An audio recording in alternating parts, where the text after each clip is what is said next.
What's up, everybody? A new hotfix just dropped fairly recently. I'd say within maybe the last 5 hours or so. Today, on the 26th of August, this one looks to be a performance issue, or performance issue update, fix, whatever you want to call it. And it reads as follows. It's optimization and bug fixes. Dear survivors, in this intermediate technical update, we focus on optimization improvements and bug fixes. Here's what changed in the zone. Major asset optimizations, LODs, draw distance, and navigation. Okay. Still not sure what LODs mean, but draw distance seems really interesting to see how, if at all, these have improved. Navigation, I would assume, would be the NPC navigation. DX is back to 11. As we found out, many players use hardware that does not support DX12. You can still use DX12 if you would like to by running the game with the DX12 parameter through Steam. So that's still an option if somebody wants to run DX12. I didn't really notice a difference on either, so we'll just run DX11 for now. Melee weapons collision fixed. Can't really say I've noticed much melee weapon collision because to me melee weapons are trash, so I haven't been really using those. Incoming damage flinch significantly reduced. Now you can shoot more accurately under fire. Bullet punch, bullet flinch, significantly reduced. That's huge. Especially when they added a aim down the sight sensitivity slider. I was trying to get headshots, and typically I would try to aim down the sights more for zombies because their heads are smaller and you really want to kill them as quickly as you can. But for the most part, it made it really difficult to do so. And every time you take a bullet from them, your gun sways 50 feet to the right or left. So you can check that out. Sprinting on Steam Deck fix plus general sprinting interruptions fix. Don't blame Steam Deck, so I don't know much about that. Micro freezes when opening the menu fixed. Not sure. I don't think I've experienced that. Camera clipping in third-person view fixed. Never played third person, so I wouldn't know. Show/hide HUD hotkey changed to Alt-1 to work on any keyboard layout. Okay. Wild dwarf behavior improved. Not sure what that entails exactly, but the domesticated dwarf AI bugs are fixed, which means maybe I can set them on their chairs now, or at the very least, I don't have to constantly let them roam. They should be in their roam state until I turn it off, even when I come back into the bunker or start the game again. And large bunkers optimization improved. I assume that just means a bunker my size should run better. I don't know. Anomaly animations improved. Let's go. We like animation improvements. Enemy AI optimizations improved. Also good. Plague doctors now have guns again. Peace treaty is over. Is that why they didn't aggro? It's like there was a glitch to actually remove their guns. That's crazy. Improved deaf feedback. Not sure what that means. And minor changes in bug fixes. None of this makes mention of the uniforms or jackets, which is kind of concerning. I'm going to go check to see. One of two things: either they didn't change that at all, or second being they figured it's a minor bug and just grouped them in with minor changes and bug fixes. I have a hard time believing that since it seemed like a really big glitch. Oh, you're going to be AFK watching, but some of the spawns for UN stuff have been fixed, and I have found all the UN stuff minus the hazmat suit, so the mask uniform, helmet, all military uniform, all of it also was found in the big UN building with crates really all in it. If you see a UN tank, I'd be a crate on top with high chance of getting a nut. Okay, have a good run and good nights. Thank you for the support, Douglas Splash.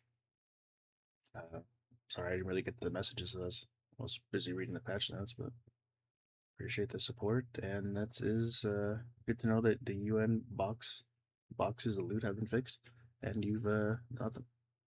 Big salute to you. I'm just gonna do a quick little check here to see if the optimizations and the hotfixes have improved anything.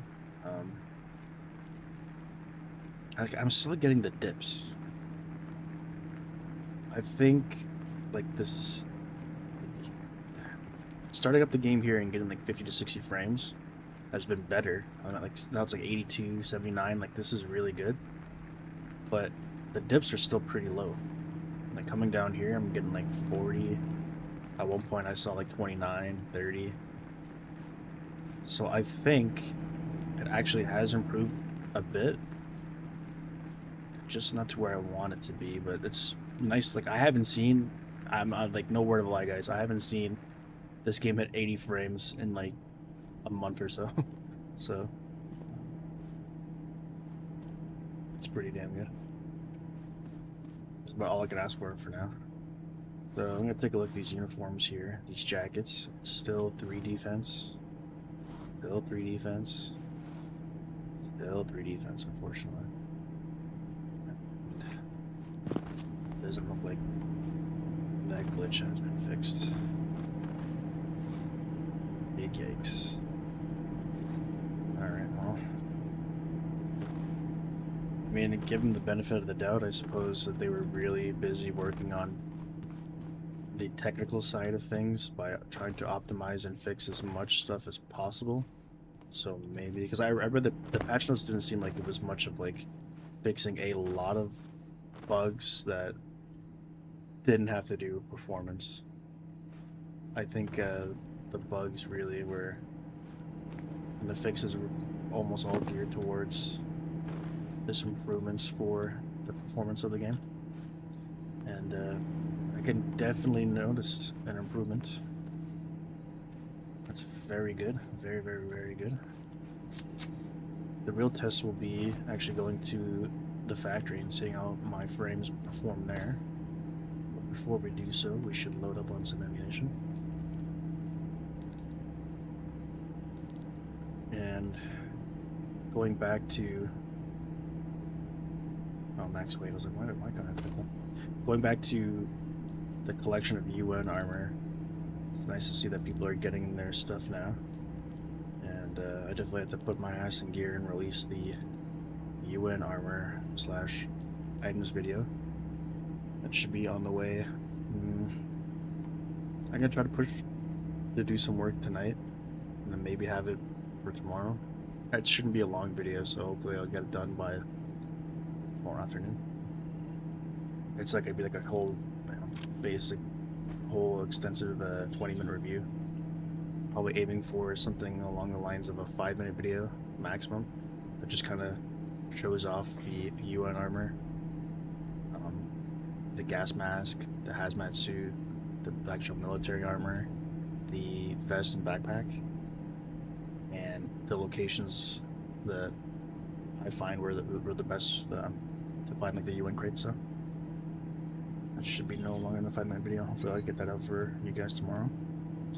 In the meantime, let's grab all this ammo here. I need to actually dump some of this gear off. It is a lot of stuff clogging up my inventory. 52 frames in the warehouse portion. This is, oh man, this is so much smoother, guys. Wow, 93 frames over here, 105 frames is crazy. I'm not used to seeing 120 frames.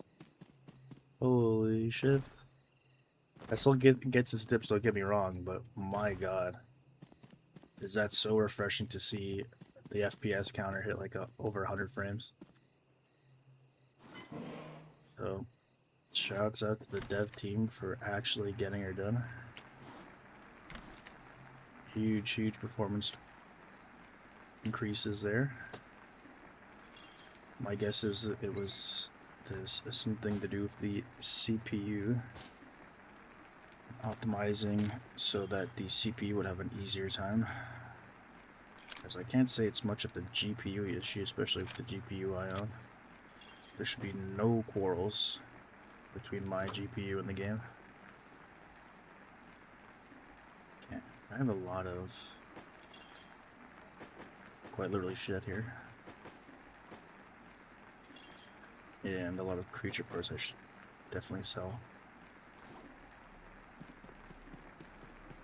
So let me dump off a bunch of this stuff here.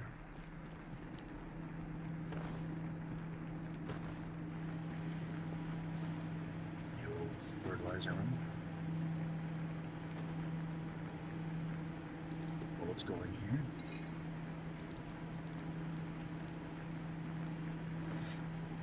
Drop this cable in a little cable pile.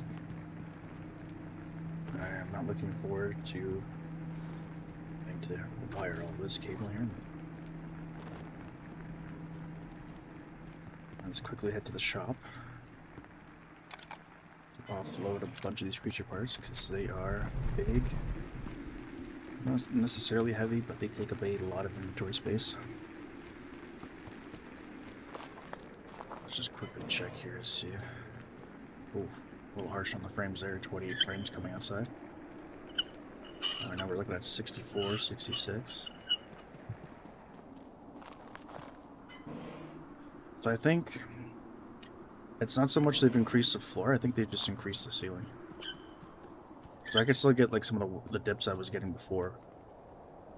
But now in certain areas I'm starting to get anywhere from 60 to like 120 frames. But it's still just not consistent enough, unfortunately. And I would have liked to have seen the floor on the FPS rise a little higher. Because in all honesty, if like the minimum frames I get on this game is like 40 or 50, it's manageable. It's just when it starts to hit like 30 or like below high 20s, it's brutal. Especially for extensive periods of time. Anywho, give these guys these hands. Throw hands here.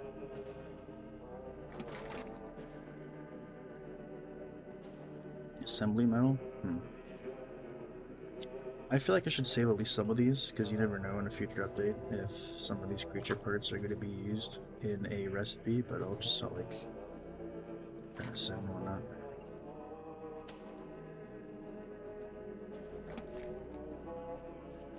In a game like this, especially with the constant updates, you know eventually there's going to be some kind of recipe that involves assembling metal. Especially just hearing it out loud, metal. Something's going to give, right?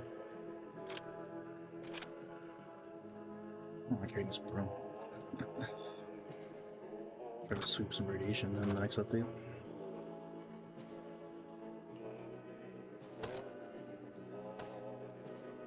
Deerskin can't even give me 20 rubles for real.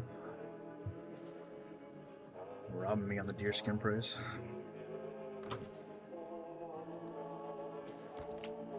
And let's go sell another venison. And what was that thing called? The fist.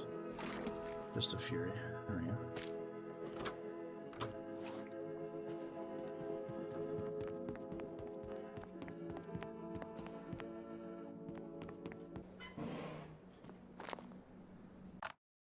So, still takes a bit to save, but it's not as bad. We'll see. I think the longer you go without saving, the worse the time to wait for it to actually go through is. I'm gonna keep her sitting until we find the factory, because that's gonna be the real test. I can go to like any biome and kind of see, and I bet you it has improved in those biomes.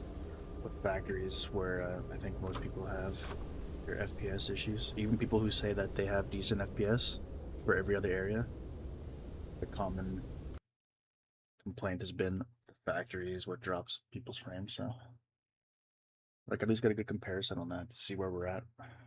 But I will say I think this is the first real hotfix / patch that claims to have improved performance that has actually improved my performance in a substantial way. Still not quite what I was hoping for, but at this point I'll take what I can get. And just virtue alone of seeing anywhere from 80 to 120 frames per second on my FPS counter here and there is blessed. Okay, so we log in, we get 72 frames. We start to move, it goes down to 60, and at one point we hit 36. It happens here. This is the area that kills me. So like, if I look in a direction where there isn't a lot of, I guess, structures, whatever I place in this bunker, it gets better and better. Like right now we're at like 83 frames. But if I were to turn around, that's where I drop down to like 36. I'm on a solid 36 right now.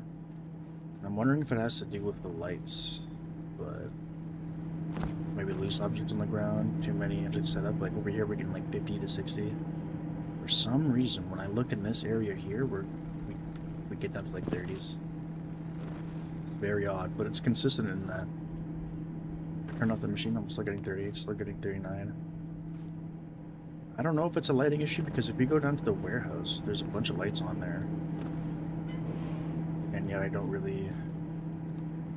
I'm not getting that same kind of frame drop. 50, 70.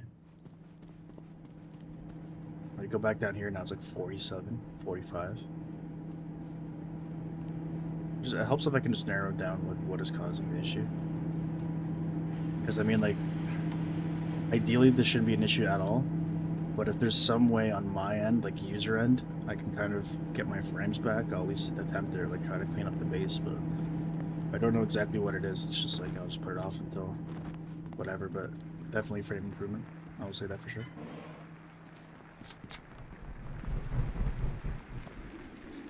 Anywho, let's hope for a factory biome to spawn sometime in the near future.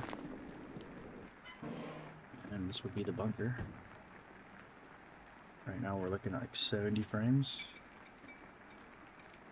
I don't know if it's best if we take a look at our...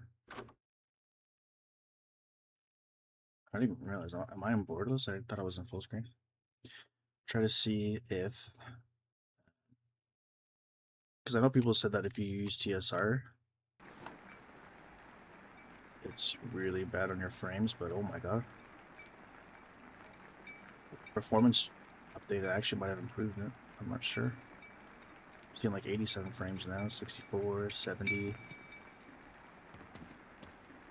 75, 83. So maybe TSR now with the update actually really good.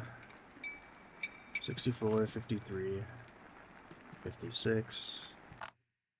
Now we'll switch over to...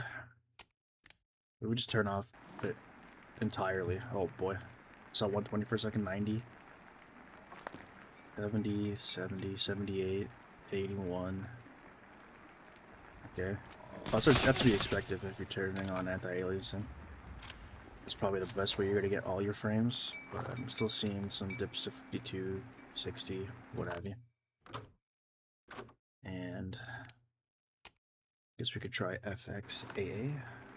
Try to see this. This one is more or less the same. 80 frames, 75, 52, 54. I don't know if it's making much of a difference, to be honest. I'll try back to TSR. Oh boy, now we dropped to 50. 49. What looks the best? It's supposed to be TSR, right? But let's just go to... What were we on before? MSA? No. Maybe it was MSA. Oh, that looks brutal. Definitely weren't that. TA looks a little better.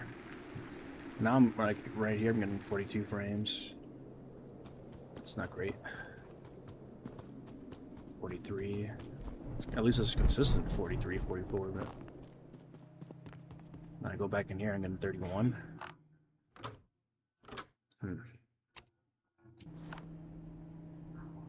34, 39, 30. Yikes. It's getting worse every time I change it. Let's just leave it at TA for now, I guess. I forgot which one I added on default, which was decent. Frames are getting worse, actually. Okay.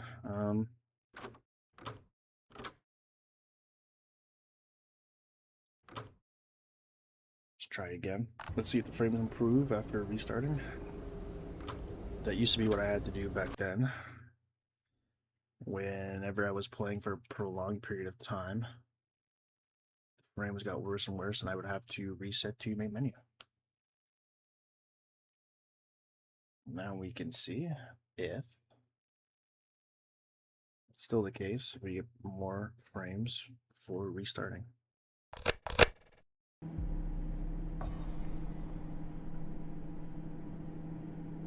Oof, 18 frames, 10 frames, 23, 53, 70. Okay. Does it go down here and immediately dips to 40? It's funny because if I go to the corner of the warehouse, I get like 110. And then it has to be because there's like nothing in there. I think it's very dependent on amount of like items or structures in your immediate vicinity. Looking in this corner, no word of a lie, I'm getting 118 frames. 117, 119. I turn the camera around, drops to 50. That might just be a view distance thing, right? Because I made mention of it real quick. I'll look at the patch notes again. But they made mention of it in the patch notes, something to do with draw distance, major asset optimizations, LODs, which I should probably look up on honestly. I don't know the acronym names for that. Draw distance and navigation. So it might have to do with like loading in assets in the draw distance. But it's definitely like when it has too many items or something on screen at once. Even if it's just like chests, so it seems to drop. So they really gotta work on that more. They said that they fixed like the large bunker. I think they made large bunker optimization. Also, what the hell happened to my doors? I just noticed that. My doors are all gone. What the? Hello? I had like a pack of like 8 of them here. I had like 4 of them. I just realized that. I had 4 of them over here. The only one that remained is the one that's like thrown on the ground here. Let me go check the bar.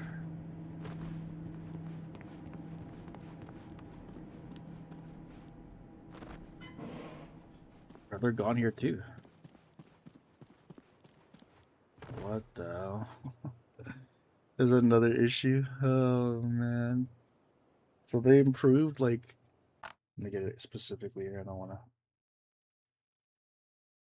not get this correct. They specifically said wild dwarf behavior improved and domesticated dwarf AI bugs fixed.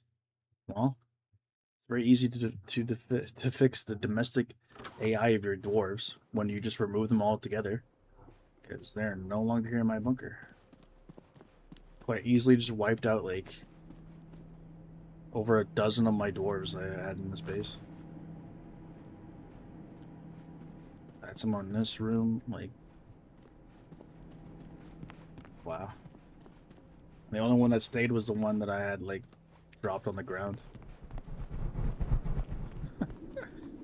This game, man.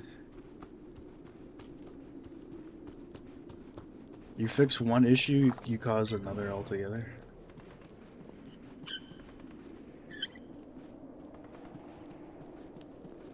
Absolutely unreal. I'm at a steady 60 right now.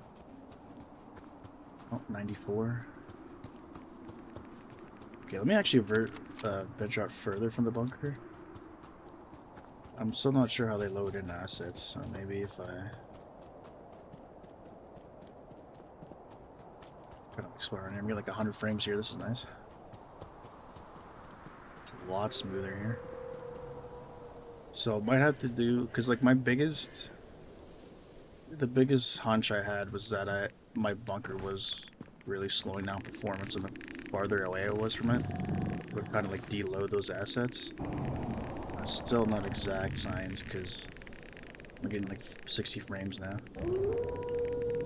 Didn't even realize my SVD was destroyed.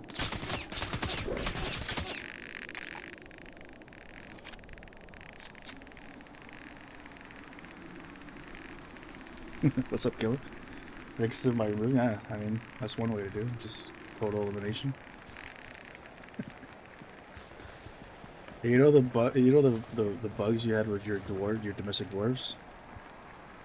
You fix them by just completely removing them. There you go. Enjoy.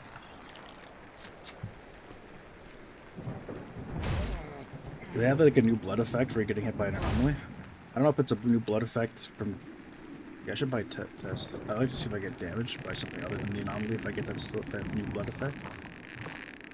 I don't know, I'm not exactly seeing anything here that damage me after just killing that red wolf, so we'll figure it out later.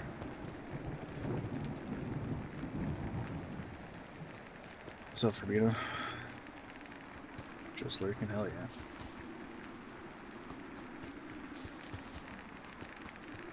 I'm gonna forget if I let that dwarf roam around in my base. The next time I load it, he's gonna be gone as well. He's the last one holding down the fort. He's literally the last dwarf standing. Like,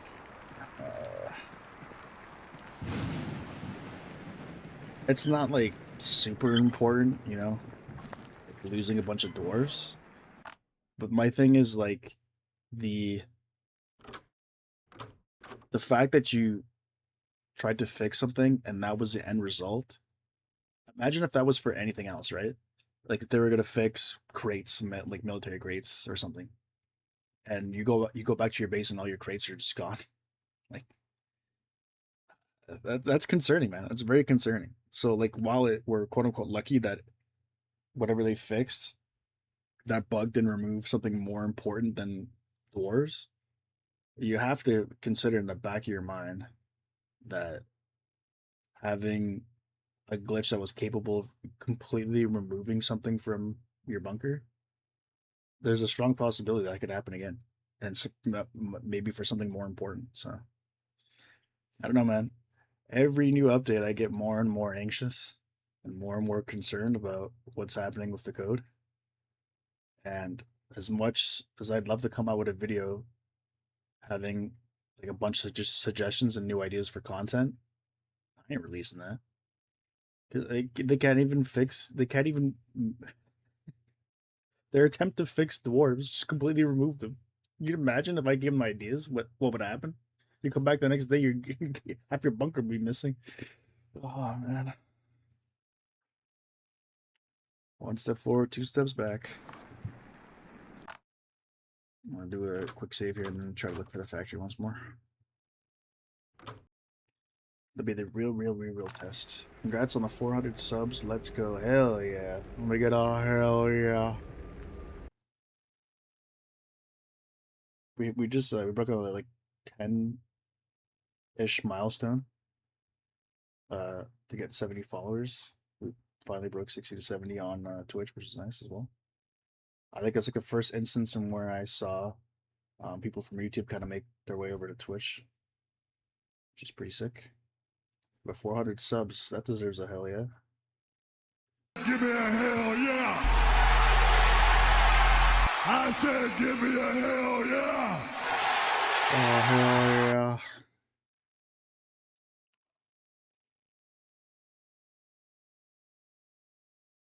And that's the bottom line.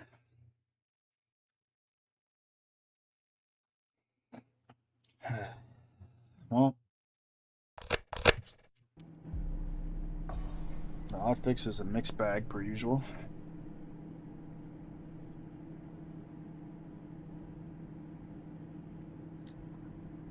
I thought for sure they were gonna fix the military unit, like the uniforms and jackets being 3 defense. But it's not the case, so.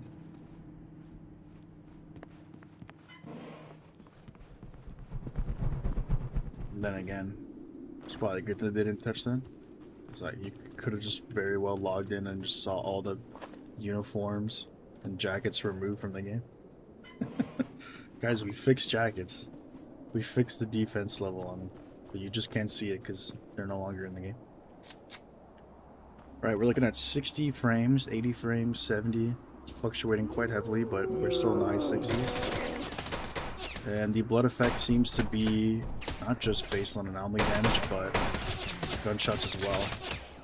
If you have noticed, the patch note seems to be coming to fruition, and I got this right. The bullet punch is heavily reduced. Heavily reduced.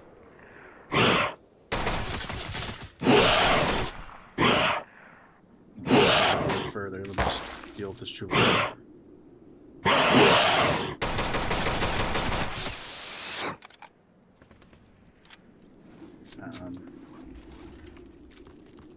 This assembly is going to be a problem.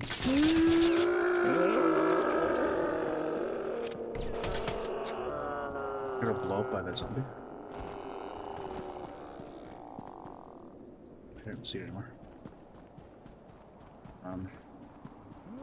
See if I can find another zombie here to really show off the bullet. Flinch, there's another assembly there. That's not exactly gonna show off bullet flinch. This is probably the greatest part about the game right here. That should be like on the patch notes. This should be the update patch note header right there. Alright, let's not head back in that direction. Not being able to see where the assembly is. I'd rather not.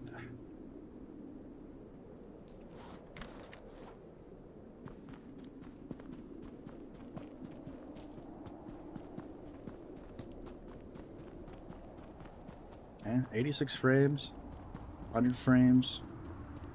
I will say the factory definitely got an FPS increase. The ceiling has been raised once more. What sets the assembly off? Judging by the screams, literally everything. Things very irritable. I guess sound, and I think it could also line of sight you. What the hell is this shit? This looks dangerous. I don't want to touch him. I'd say I've been on this side of the map very often. If you mean what, like, sets off its explosion, damage-wise, like if you do enough damage, it's gonna explode. But also, like, I think if you come close to it, it like charges at you, screams, and then explodes. Basically, it's just like an explosive suicide vehicle. Okay, here we go. We can test out the bullet flinch here. You can see just how drastically we reduced it.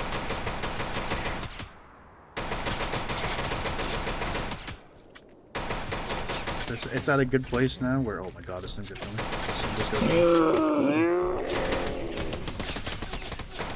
Every time I want to test out, I really don't know why the assembly was...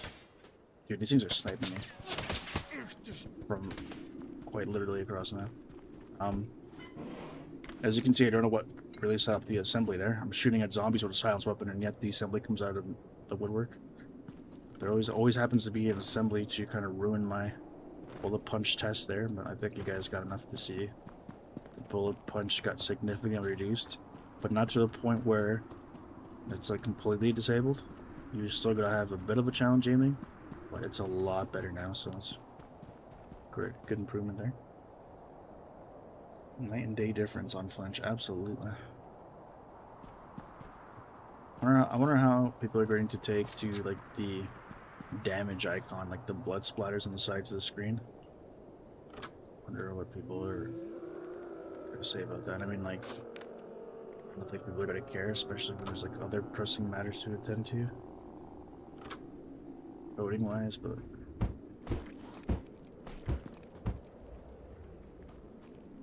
Like, how is this thing like?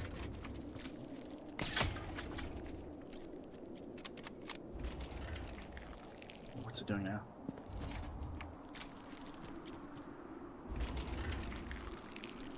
I'd like to get up close and actually see what the character model looks like, but let's not do that.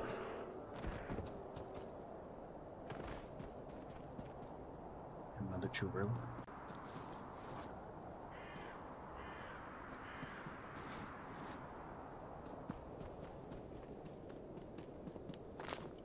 I'm already out of ammo. That didn't take long.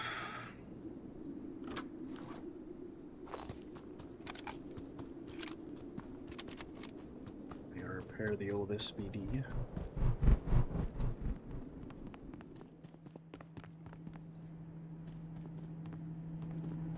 I'm trying to run out of gun repair kits or gun cleaning kits here. 3 of them. Area. Can we get a scope on the SVD? That would be sick.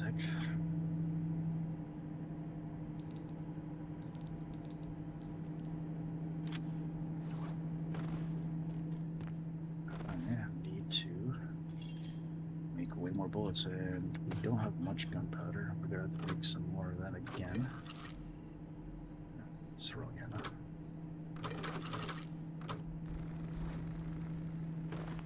I don't know if I have any chocolate bars left to make sugar.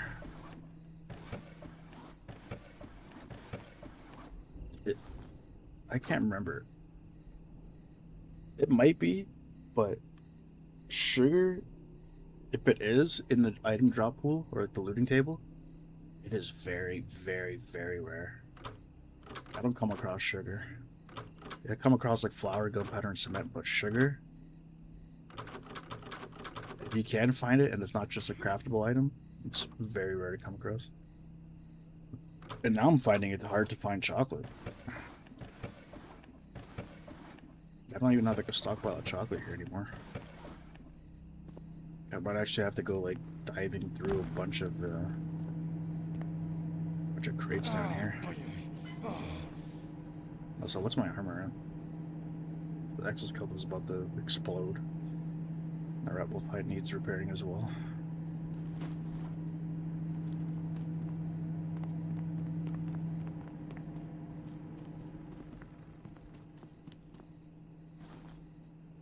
And in turn, I'm starting to run out of these as well.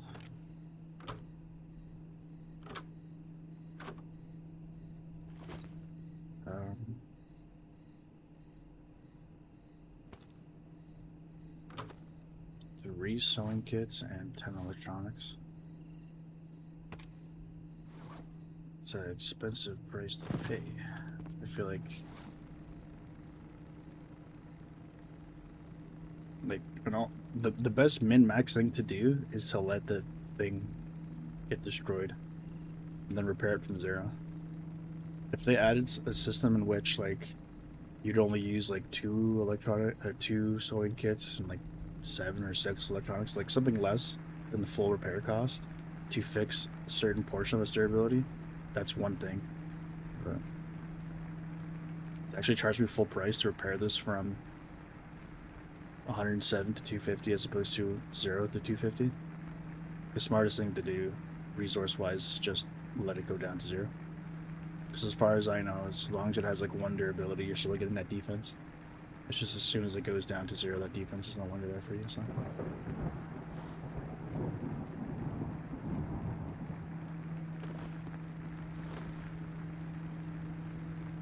But that's just the theory.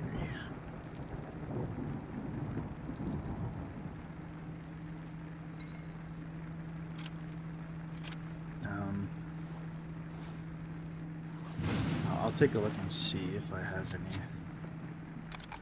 couple lots in the front crates, but if not, we are kind of screwed in the gunpowder department. You have to actually start looking for gunpowder.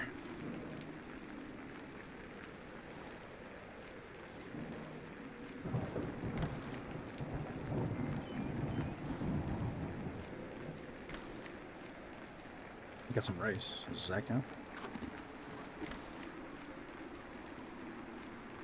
You just eat a bunch of raw uncooked rice?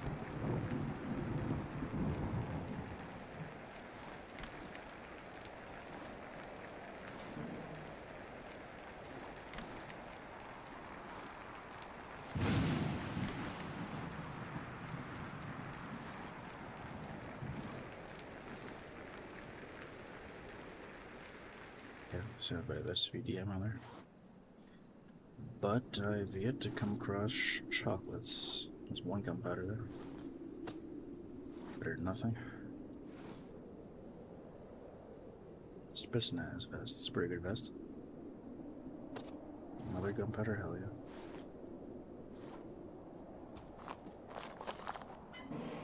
Okay, real quick, I'm just going to look at the patch notes and see if we're missing anything that we can kind of test out here. DX is back to 11. I mean, I guess I maybe could try running the game in DX 12, but melee weapon collisions fixed. Like again, I haven't really used melee weapons, so I have nothing to compare it to. Just take their word for it, I guess. Microfusion opening menu is fixed. Large bunker optimization improved. Blah, blah, blah, blah, blah. Anomaly animations improved.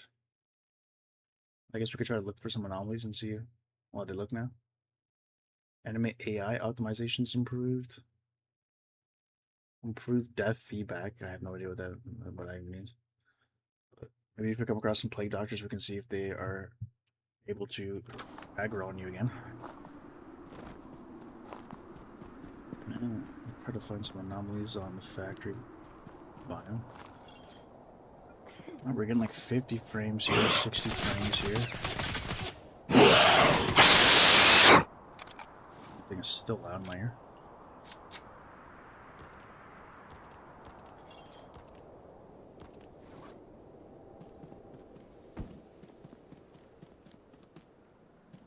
$57, 72. I feel like I don't have the right anti-aliasing method on here. I'll try FXAA. Okay, 88 frames, 90 frames. Fell back down to 58. The game looks way uglier with FXAA though. It's a problem. TA kind of smooths it a bit down. And then MSA looks shit as well. TSR probably looks the best, but it's also probably the heaviest. At the very least, I think it makes TSR usable again. Some people are saying that TSR was heavily dropping frames, not switching their anti-aliasing method to something less intensive was working out for them. So, but all honestly, like, I don't know. Game looks way nicer with TSR on. At the same time, I got like 44 frames, so maybe it is best if I switch it. Unfortunately. What was the one that we thought was the best?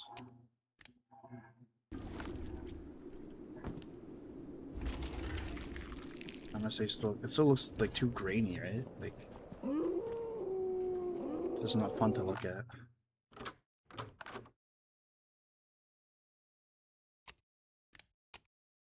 If you turn it off completely, it's... I'm getting like 37 frames. Ironically, I think if you keep like switching it back and forth, I think it actually makes it worse.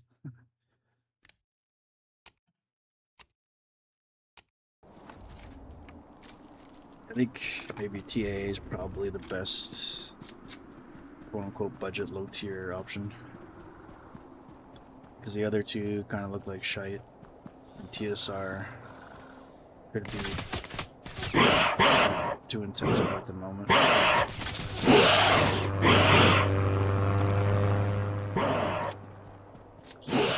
Outrun these bombs here.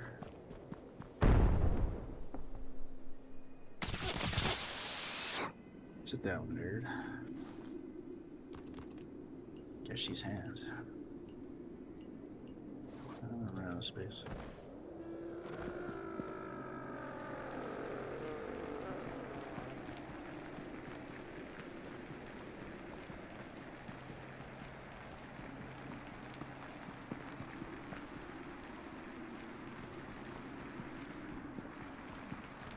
I don't know why they decided to put zombies shooting at you when you're trying to do this parkour challenge here.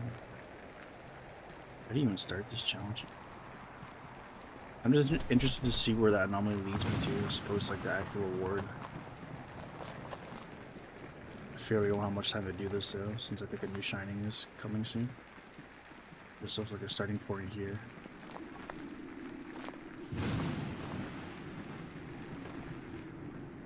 I don't know how low that ladder goes though. You would think that's the point to start at. Maybe you're supposed to get up here instead. easier said than done.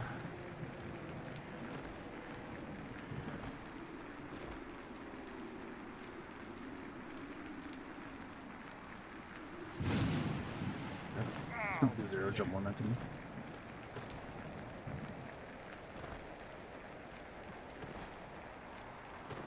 There we go.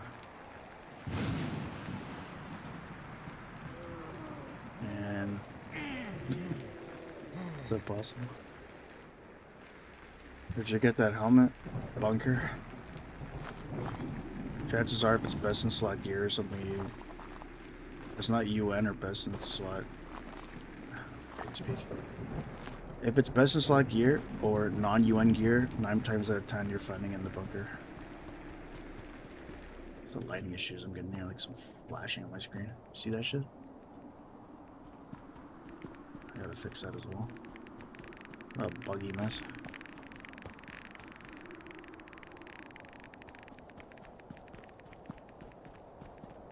Well, I'd say it's definitely a lot more playable. Far from perfect, but more playable for sure.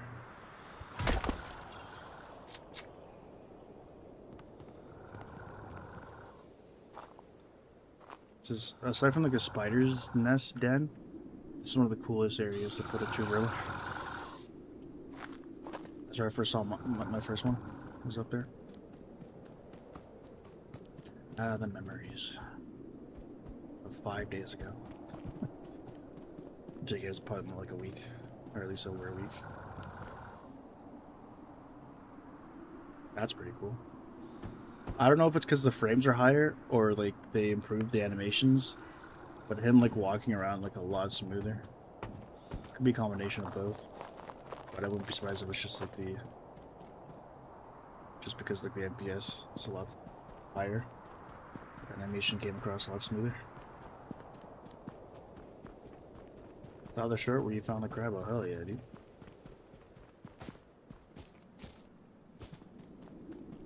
Should go try to find one and see if they improved and all. There's a UN crate right here. Plastic case. Nothing in it. And backpack. With nothing in it. This is like the... Depending on your spawn, this is like the quickest crate you can get to. Because it's like literally like on the outskirts, like right by the wall. It's definitely far from the best place to loot. It's definitely the easiest and quickest to find. In terms of this thing got destroyed again, bro. Oh my god. I have like 0 upkeep on these weapons and armor. I'm already getting filled out here. Need my med kit. I killed so much supplies on this map, it's crazy. Or like, just for this update.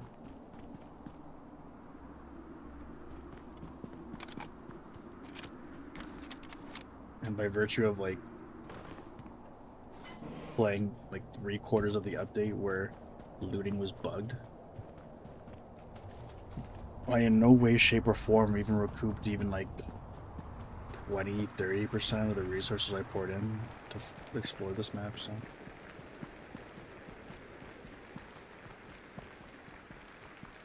I'm really surprised the siren hasn't gone off yet.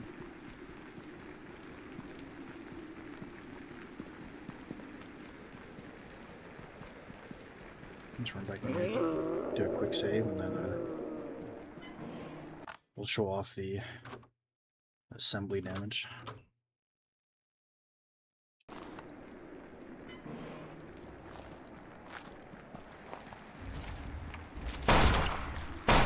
It's a pretty cool design. I'm surprised that didn't come. I'm really surprised that didn't kill me. How much damage did I do to my gear? Maybe the explosions don't do damage to like the durability of your gear. I think maybe it's just bullets and like minion hits. Because I don't recall. If it did, it only did like 1. I don't even think it did that, so. I just head back, buy 1 speck of health, and try to find some medkits. I've emptied out a lot of cabinets playing this update.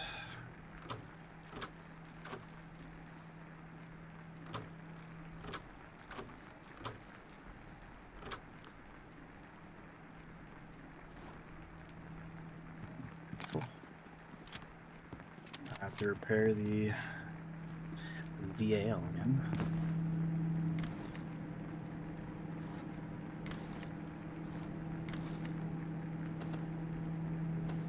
Running out of gun cleaning kits. It's also going to be an issue.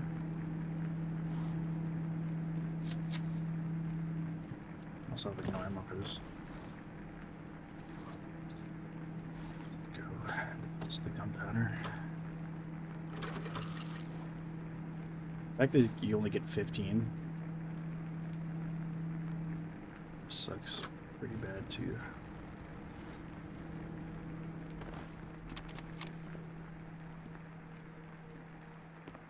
Go take a look at the crab. We can find it, but before the siren runs.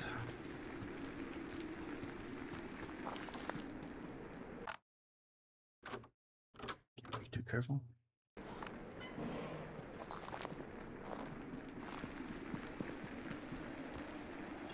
Oh, didn't know the assembly also dropped scrap. It is interesting. Makes sense, but at the same time, I was not expecting it.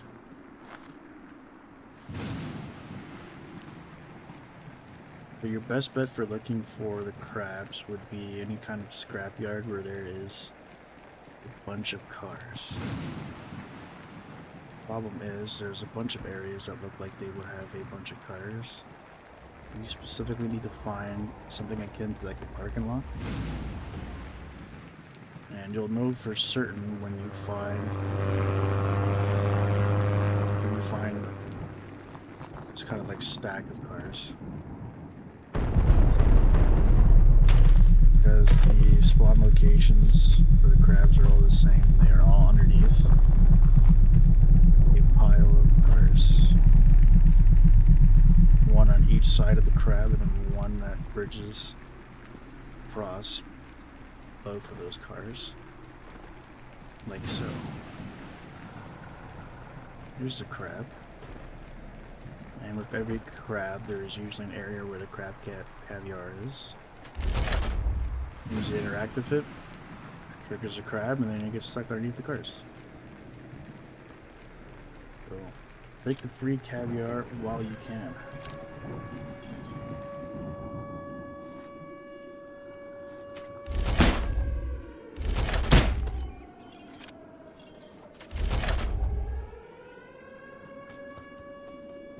Crab is still bugged. If I had to guess, there's probably at least 3 crabs on the map. Maybe 4.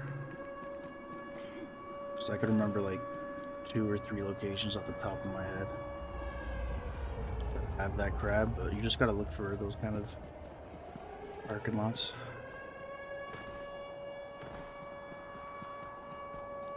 I need Mr. Zombie. I'm just trying to make it back to my bunker. I'm patrolling your UN crates if you need them.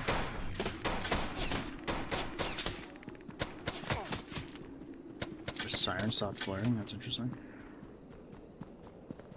Luckily we heard the start of it, and there's an actual visual effect to go along with it.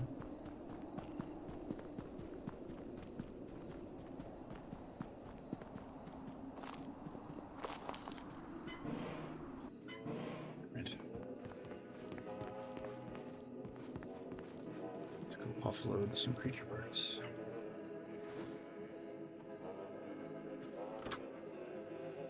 We have more than enough true relief fists here.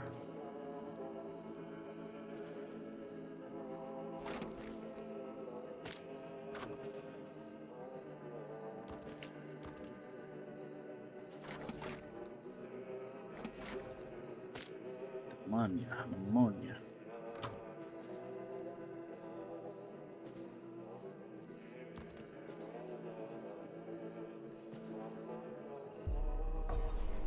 Let's see what the hell's happening.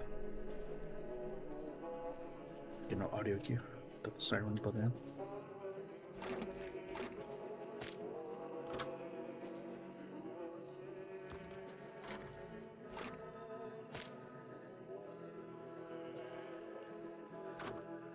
I wonder now how people are gonna get that like 1 million ruble achievement on Steam. Significantly more difficult now.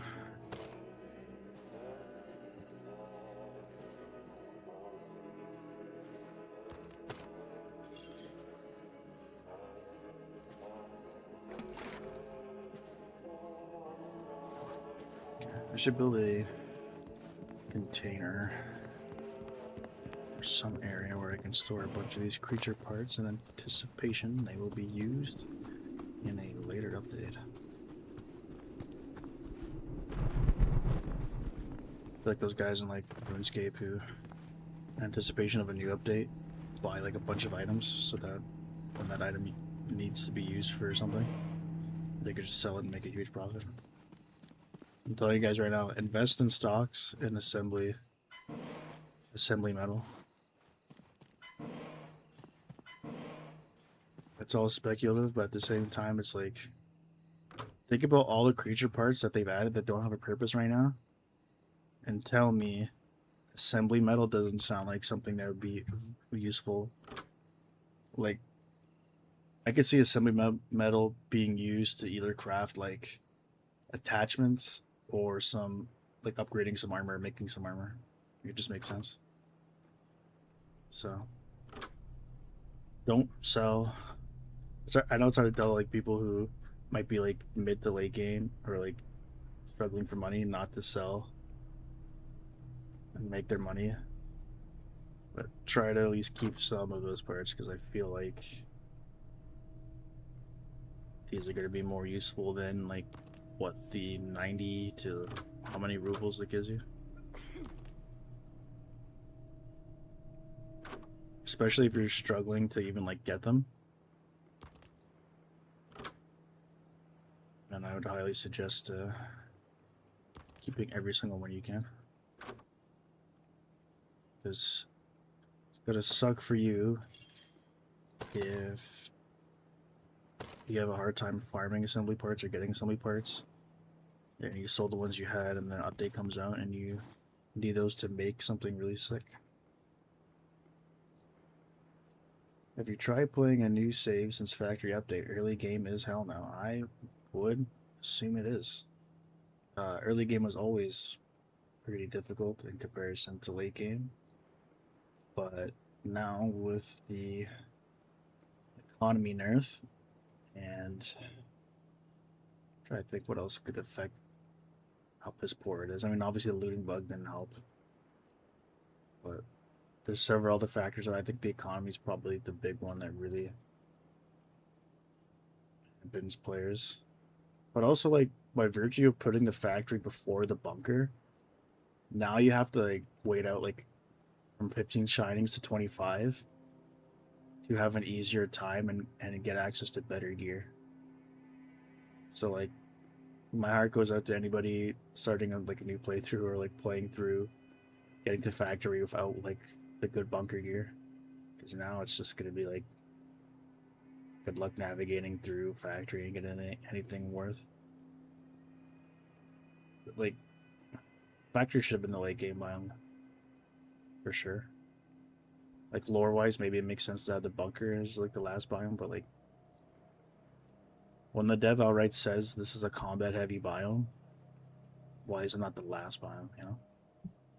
At the very least, it seemed like the gear, the UN stuff, doesn't outclass for the most part. Some of it's still kind of comparable, but mostly like the UN gear, the gear that you get from the factory, the bunker stuff is still better. So, but yeah, like, I do not want to start a new game. If I do, it'll probably be like a multiplayer thing with a bunch of buddies of mine, but oh, nice 25 frames now. Steady 25 frames.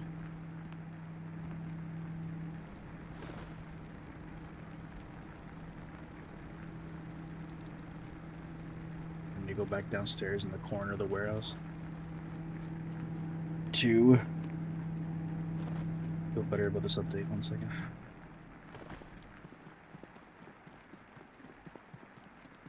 All the way over here. No, I'm not getting my 120 frames anymore. I'm stuck at like 80. Where'd my 40 frames go? Maybe it's because it's raining. Maybe we have to look up to the sky and praise the almighty picture of this young woman here. And beg her for more frames.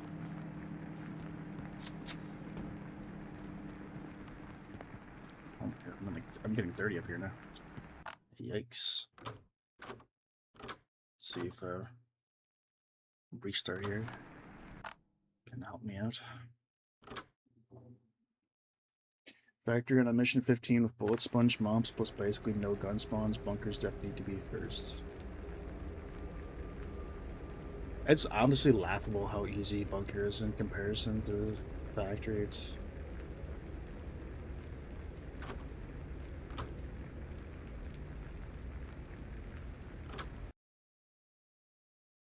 I would say like I don't know. I don't want to discourage people from like who's starting off in the game to not like visit the factory because it is a really cool biome, but at the same time it's like I guarantee you'll have an easier time if you for those from days 15 to 25 before you get access to the bunker to not even bother with the factory. Go straight to bunker, try to get your guns and armor, and then when you feel like you've kitted up from there, then go fully explore the factory.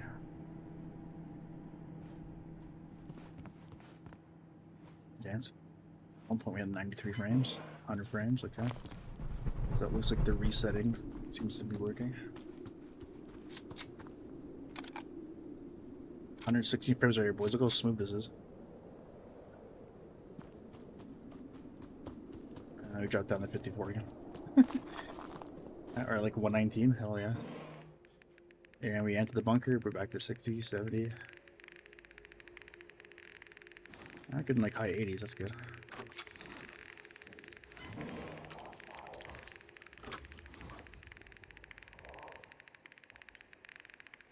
Think about all the bullets it takes to kill a Chuverla, to kill an assembly. Hell, even the zombies put up more of a fight. On a 15 shining biome, then you get to the 25 shining biome, you see this and this is what happens. 3 bullets, see you later, nerd. And you get a glue part that's worth like 120. I'm balanced. Oh no, a screamer. Surely these will take more bullets. Balance. A screamer head? Surely this isn't worth anything. Meanwhile, it's like worth more than a twin, anything a twin can drop.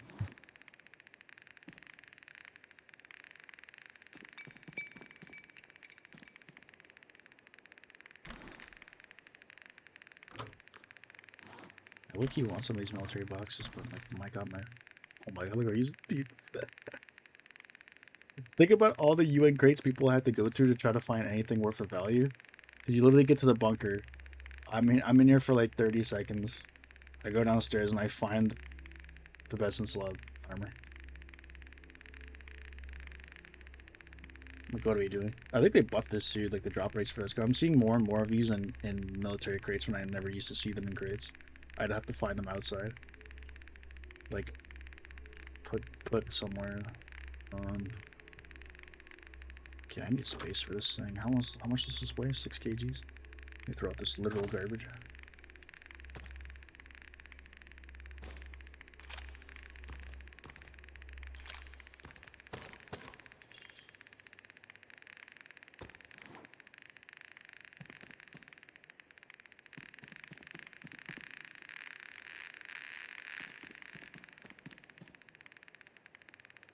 Literally what I was thinking, it's backwards, and now the only good way to farm mummies is by having resources to craft ammo for mob drops. It's just like it's the return on investment now is way worse. Like, for you to get money on creature drops, you probably like to officially make money on creature drops, you're gonna need a gun. And you're gonna need a lot of ammo, and you got the farm factory. Long enough, like especially if you don't have access to bunker. But like bunker's probably the most efficient way, just farming cool parts. I don't know where this zombie came from. The AI for zombies like patrolling around is a lot smarter now, or you could say more overpowered. Because I think they hear you opening up crates. Because this guy never used to come down here before. I have so many hours of playing this game where I come down here and open up like everything, and then let me open this and see if he comes at me.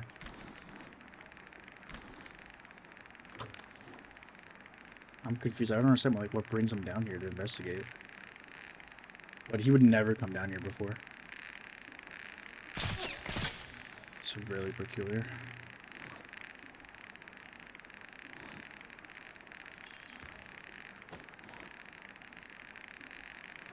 Can I pick up canned water? I'm really running out of space. I need to go back. Oh my god. I can push the talk on there. I'm so scared. That actually like scared the shit out of me. I was not expecting the brigade of zombies to be above me here. Yeah, I don't know what. I'm using a silence weapon. I don't know what alerts them over to my location. I'm very confused.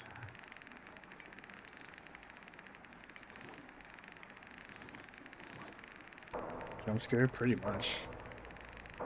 They should put more jump scares in the bunker. Especially they do with like the lighting fixtures, like the lighting bulbs here. Like, imagine having this dim, like pitch black, and then coming back up and seeing like a ghoul's face or something, and then immediately like coming back out and then being back to normal. There are so many instances where they can make this more of a horror game, but I don't know.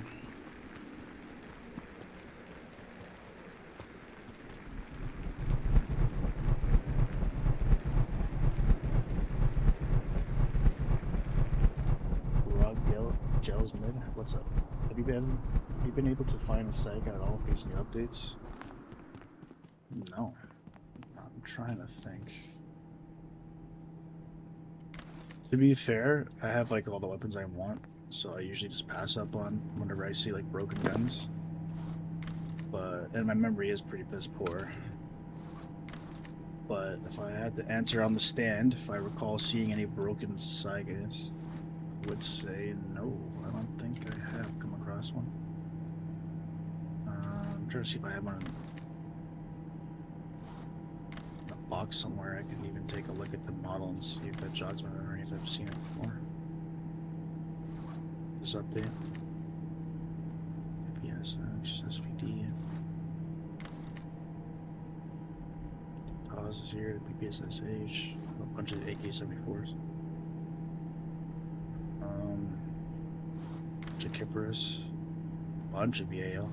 These are all like bunker stuff. Yeah, I don't even see anything here. They're probably like incredibly rare even before the Mega Factory update, but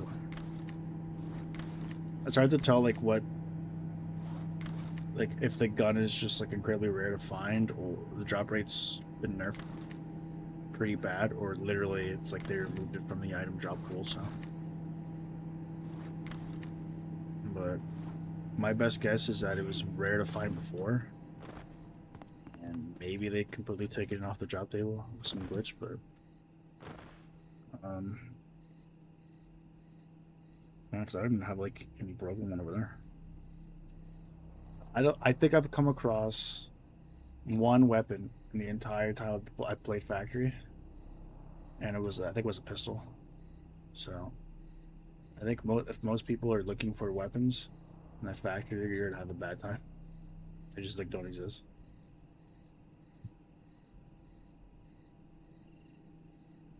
I think when mod support is released, I will try to make a horror mod. People are already modding this game. Somebody came in on my Twitch chat, I think 2-3 days ago, telling me how they were like modding for people, and like they modded in like a working elevator for the bunker, which is pretty interesting. But I don't know. Maybe the dev should either hire more people or maybe open it up to like Steam Workshop and see if someone from outside of the dev team can help with some mods.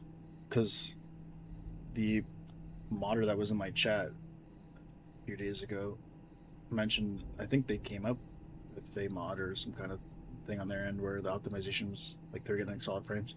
So I asked, was like, how do you implement an elevator when this game was just like laggy? And then they had mentioned that they said that they modded in some improvements and like it runs perfect. And I was like, oh, okay, well.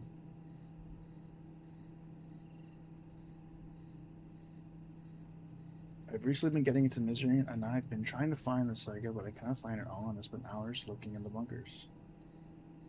They still haven't added the LMG? Nope. The RPK or the PKM or whatever the hell. I can't remember what it was. Still no.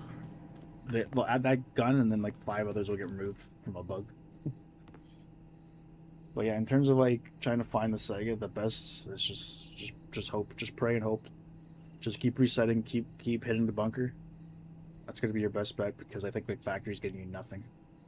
And if I had to wager, I don't think any of the earlier biomes will get you the Saiga because it's the best.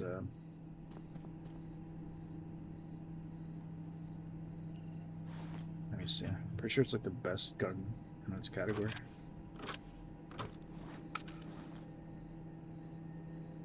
Oh yeah, look at this thing. It's like 1 bar away or 2 bars away from max damage.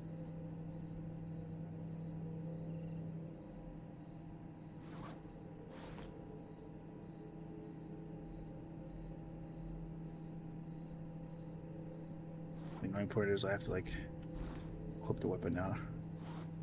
Just place it back on the rack.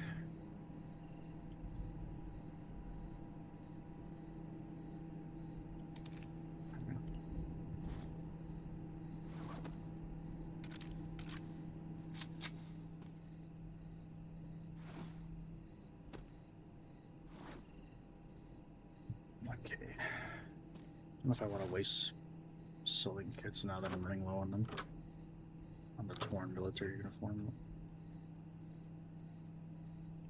I wonder if I've come across a torn military vest, assault vest.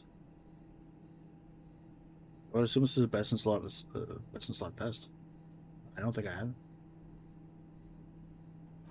Maybe I have like a broken one somewhere. I never really paid much attention to it because I don't really use vests at all, so maybe I repaired one and like put it on a mannequin at some point. Though I feel like I would have remembered since it's a pretty unique vest. I think you only get from the bunker.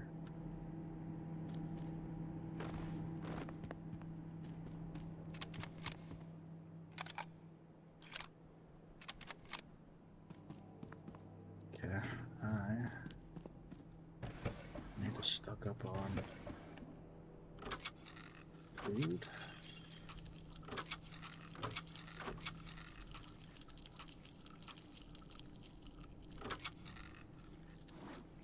And it would be nice if I could find some med kits. I'm pretty sure I'm running out of those. There's a chocolate bar here I can try to make into further.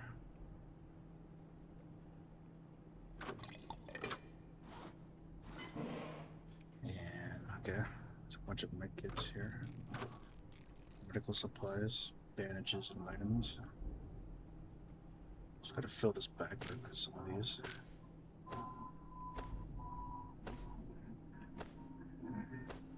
That's good.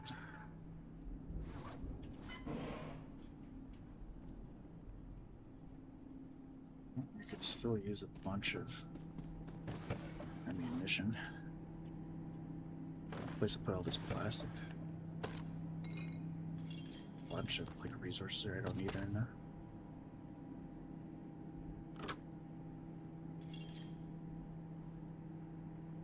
Where is a screamer head was so small? It's like a Deku nut from Zelda.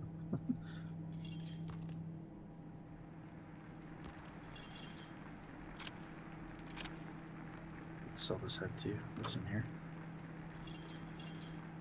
more garbage.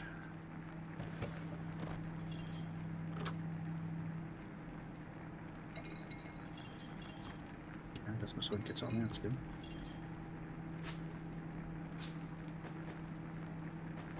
A chocolate bar here, that's also good. Some roaches in there I could toss in the old microwave. I thought roaches could survive radiation.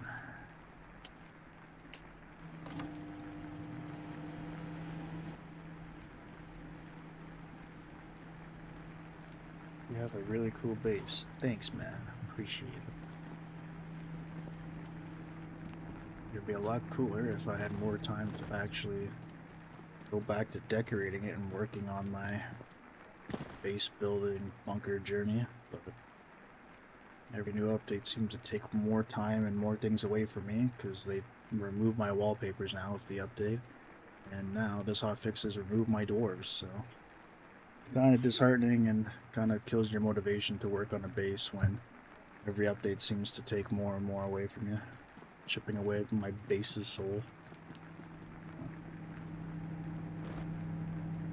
Kind of like my philosophy on hardcore mode. I think more and more I get more disheveled and less interested in like starting or wanting to start a hardcore mode or wanting to start working on my bunker when these updates have really made it hard to do so. And people eventually are going to get like less and less interested in the game, unfortunately. Some people already told me that the update, some people even left before the update, some people are leaving because of the update. So.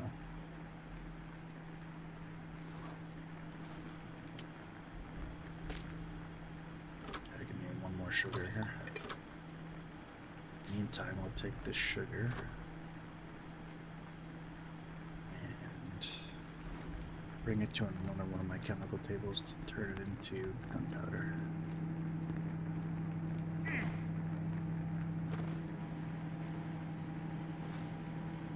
Like,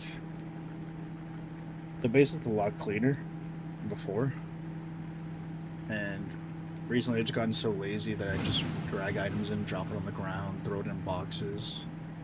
But eventually I get to a point where I could focus on actually like doing quote-unquote like spring cleaning, I guess, on the base and actually making it look way better than it already is.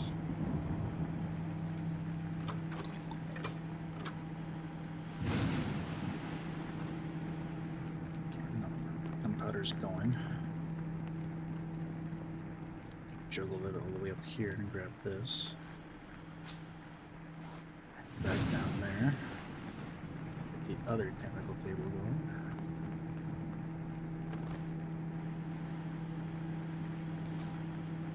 Let's get this one popping here. I'm running for gunpowder.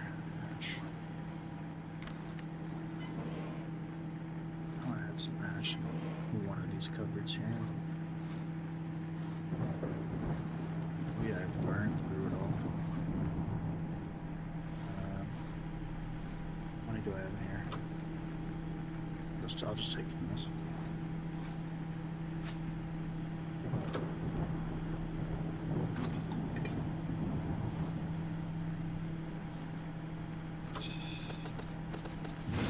Listen to the ammo crafting station.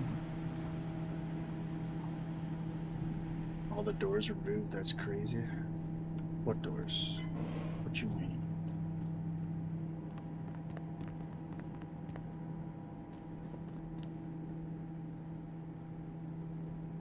Yeah, I'm pretty sure I watched your video about how you feel about the update, and I totally agree with what you were saying. Sweet. Nice to know the video.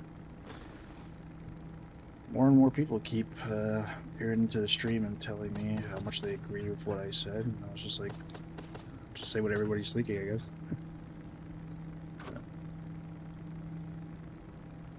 It's great that, I don't know.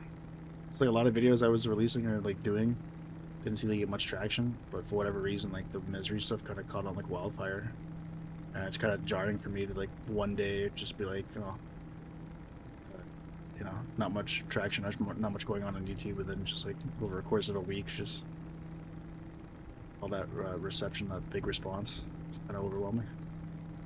People keep chiming in on the chat and being like, "Oh, I saw your video, and this was helpful. This is really cool. Ask me questions." And I was like, "Oh, I guess the YouTube algorithm actually worked out well." But as long as the information on the video is helpful to some people, that was the idea. I have no scrap. Oh my, I gotta make bullets if I have scrap in here.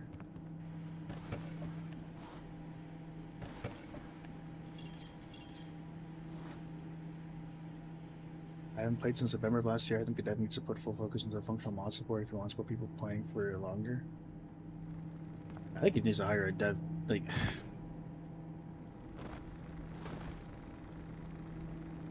Alright, put this. I'm just gonna assume that they're operating spaghetti code, and it's just like, I don't know what you could do with that.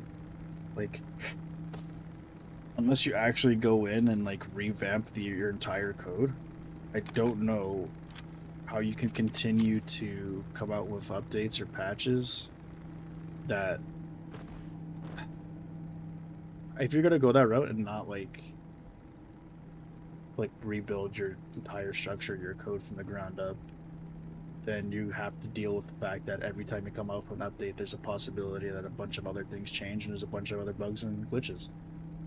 At the very least, if you're going to do that, I think you should have more of the dev, like more people hired to work on the game, and also get some playtesters and actually playtest your update well in advance. Like, it's the only thing I could say. I think like adding mod support at this point, not so much for content, but if someone can, somebody knows what they're doing and kind of like fix the issues that are already there, like that'd be great. But yeah, like I don't know how mod support is going to work in the state that the game is in right now. Like obviously you'd want it to keep the game more fresh and alive, but I think there's so much, there's like a good bones, like a good structure that the game already has right now, that even the dev, I think, can bring it to life and like add a lot of new ideas themselves instead of having to rely on the modding community. But the thing is, like, if you're busy having to like hotfix every single thing that you add into the game, like think about like the Mega Factory update was pretty cool in the sense of like that biome was sick. Like I'm surprised in comparison to the other biomes that the dev released, how interesting it was to explore and experience. Like that was huge. But at the same time, if that causes so many more issues down the road, you almost feel as if like, you know, don't make any more content. We don't need any more new stuff. Like you gotta really figure out like how to, I'm trying to say. It's so late where I'm at right now, but I feel like I'm saying like the same thing over and over again. It's like pretty obvious, but there needs to be like, the dev is capable of coming up with some really cool ideas and implement them in like interesting ways, but you're not going to be afforded that opportunity if every time you do it you're spending like a week and a half, 2 weeks of just constant hot fixes that cause more issues that lead to more hot fixes. Yeah, it's been a while since I've seen a game where a major content update comes out and I'm looking at like 5 or 6 hot fixes in the span of like a week and a half, and like major fixes, and a lot of them are fixes for things that previous hot fixes and updates caused as well. So he said it's at the top priority list, but I get ignored when asking about it in Discord. He said hotfix removed all your doors. I also came from that video and do agree. What doors? The other thing I mentioned about the doors is like the door gaps. So like when the update first came out, one of the first things you'll notice is that there was like a gap in the door. So it's not exactly like they removed my doors. It's just like everybody I think who had a bunker door, there was like a noticeable like distance from like here to here that was just a straight gap. It was like a really jarring issue. It wasn't huge, but it was like It was an indicator to me to like that the playtesting really didn't happen. Because it's like such a bug that you find like right away. Like literally, if you just logged in for like 10 seconds, took a look at your bunker and saw it, you would be like, okay, this needs to be addressed. But and that was just like one big breadcrumb and a trail of other big breadcrumbs that led me to believe that nobody playtested the stuff whatsoever. Or because like the alternative is even more egregious, where they did playtest it and still released it anyways, which would be even more head scratching. So it's kind of like pick your poison there.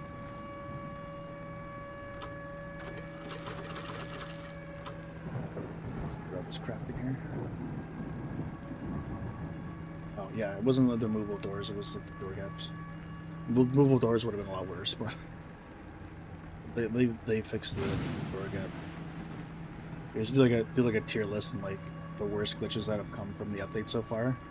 I think like you have to obviously make mention of like the looting bug where like crates have like nothing in them for like the week since the update. The door gaps, but not so much like a game breaking issue, just like how ridiculous that no one like caught it before the update went out. What else? The most egregious one probably was like the bunker. Like for a day or two after the update, whenever you entered the bunker, you were stuck there. You couldn't move. Like, that one was just like really bad, bro. I doubt they played this before releasing update. Yeah, there's no way. I'm amazed that hardcore was added while there's game. That's what I'm saying, right? It's a bug that instant kills you when jumping. I had never heard that bug, but like, yeah.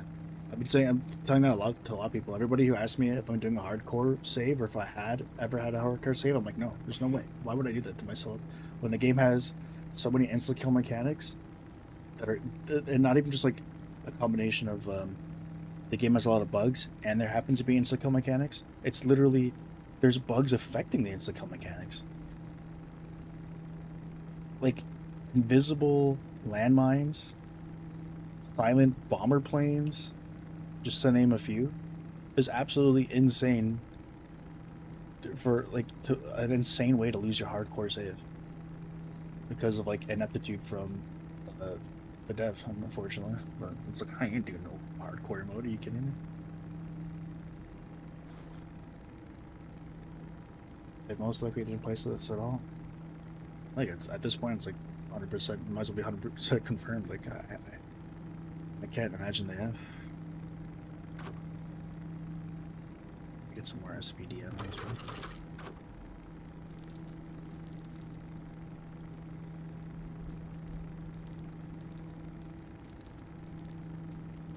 Let's see. I still have a bunch of stuff in here I need to get rid of. I don't know why the hell I'm still carrying this broom.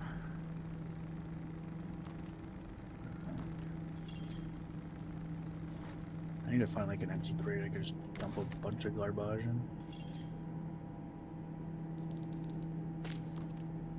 These parts I'm selling. Some more ammo for guns I'm currently not using. Some grenades I don't plan on using. Some tape that'll never see the light of day. Another magazine that I'm not using for the gun. And more AK ammo. Eventually I'll switch back over to the AK-74.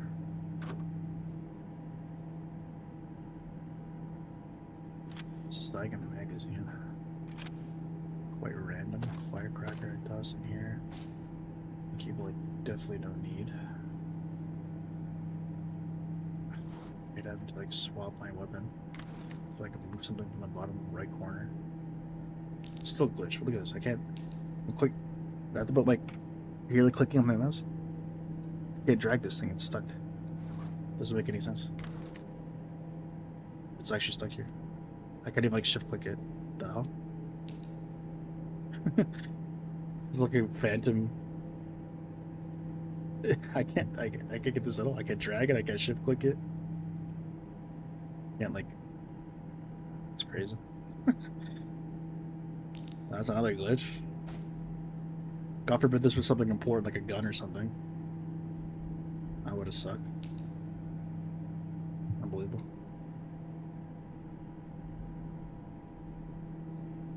Mass Pro. Hola. Hola, ¿cómo estás? I remember that bug from the start, bro. WTF, for real, man, for real. I remember because my very first experience with the fighter plane, like the bomber plane, I died and I had no idea how I died. I was so confused. I was like, what? And because it was a silent bombing. Then eventually I caught on and I was like, what? And then I went to look at like the reviews, like the comments. Somebody said that they literally stopped playing the game when they uninstalled because the plane sound effect was so loud. And I was like, bro, you're lucky you even heard the plane.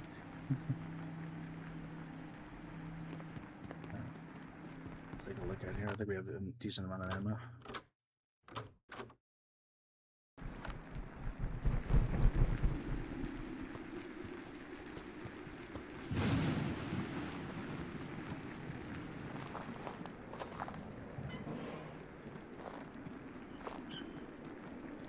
This was a look at this biome. I haven't seen this in a while.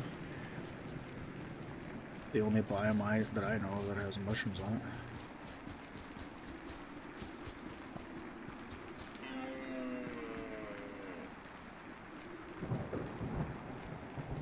So I think the NPC navigation bug is pretty sure this deer is supposed to be aggressive and it's not being aggressive. It also looks like it's supposed to be making sounds and it is not making any sounds. It's really hard to sell someone on this game when you get stuff like this. This is making sound again.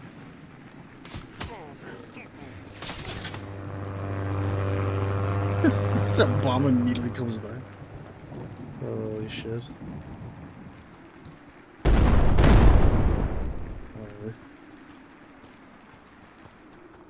Like I'm about losing my mind, right? Like the deers used to be aggressive. I was surprised that he was even starting to be aggressive after I shot it. I'm like almost positive like the deer, if you came in its vicinity, would start charging at you. So some people are also saying like some of the deers aren't mutated.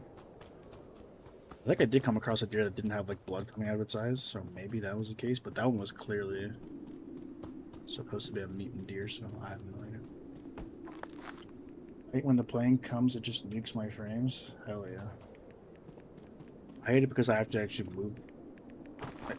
Like 9 times out of 10, that plane comes when I'm trying to loot something, or I'm like really dealing with something, and I don't have time to move, and then all of a sudden it comes like the worst time.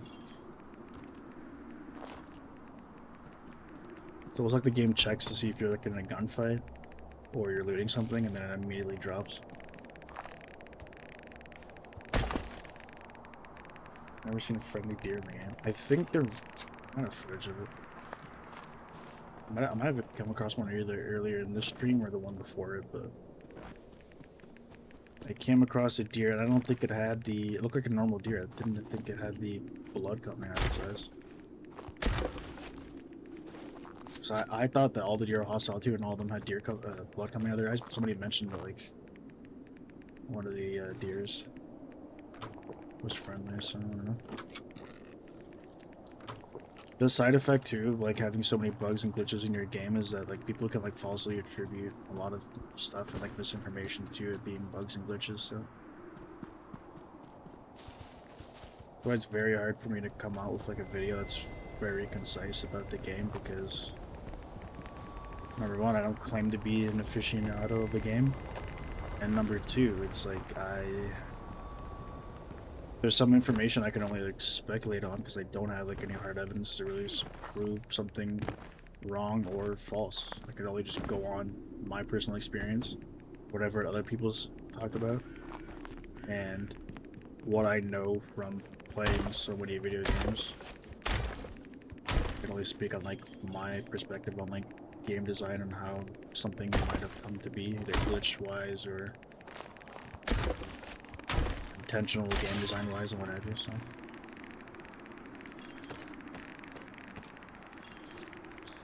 I need my axe and my axe.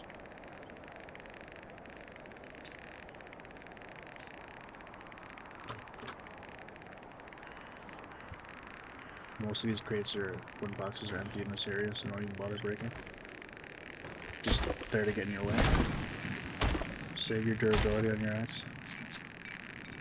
What you come here for is this part here. This is a great way to get weapons and ammunition.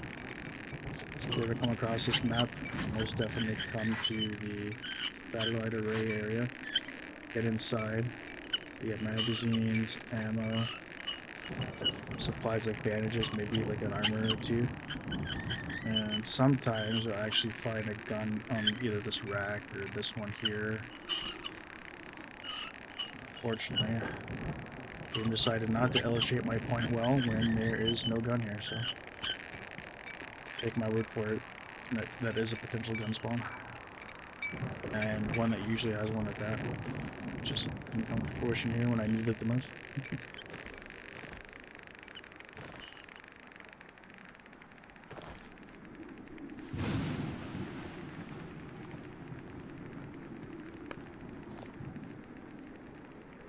From the map, there's probably no other real interesting area on this biome worth looking for.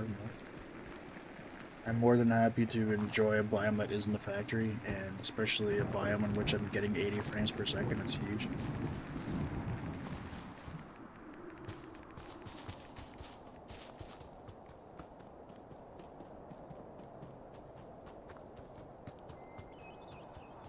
I wish this house had like actual random loot as opposed to just having like rat-away pills or whatever.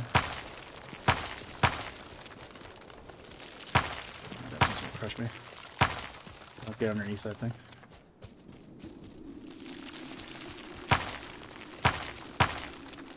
They did like almost nothing with this thing. This was clearly just put in for like the trailer of the game. I remember seeing this in the trailer and being like, oh man. And you know what? Actually, I don't remember there being brooms on the side of the wall, so maybe it is useful for something if they ever plan on making the broom actually do what the flavor text tells you it does.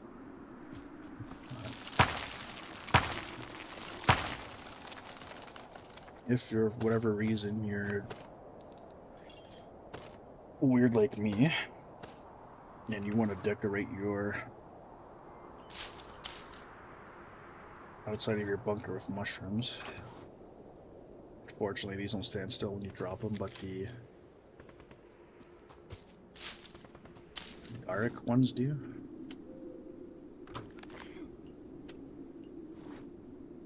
You can collect a bunch of these in this biome here, and you can drop them outside the front of your bunker. I got way too much junk in here.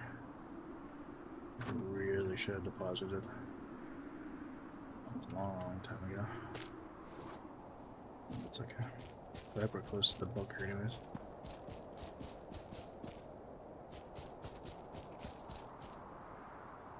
What do you think could have impaled these dudes?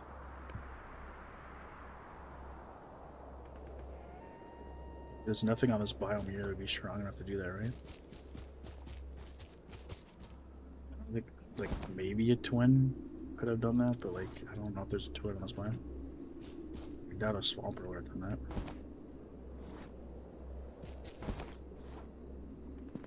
No beers in the case? What camp is this?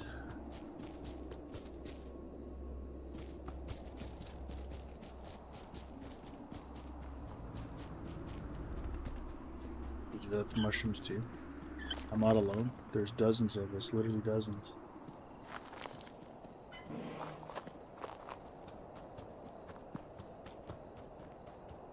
Like a mushroom field here. I was gonna do with brown mushrooms too, but they don't, when you drop them, they don't land. And they land on their side, they don't land like stem down.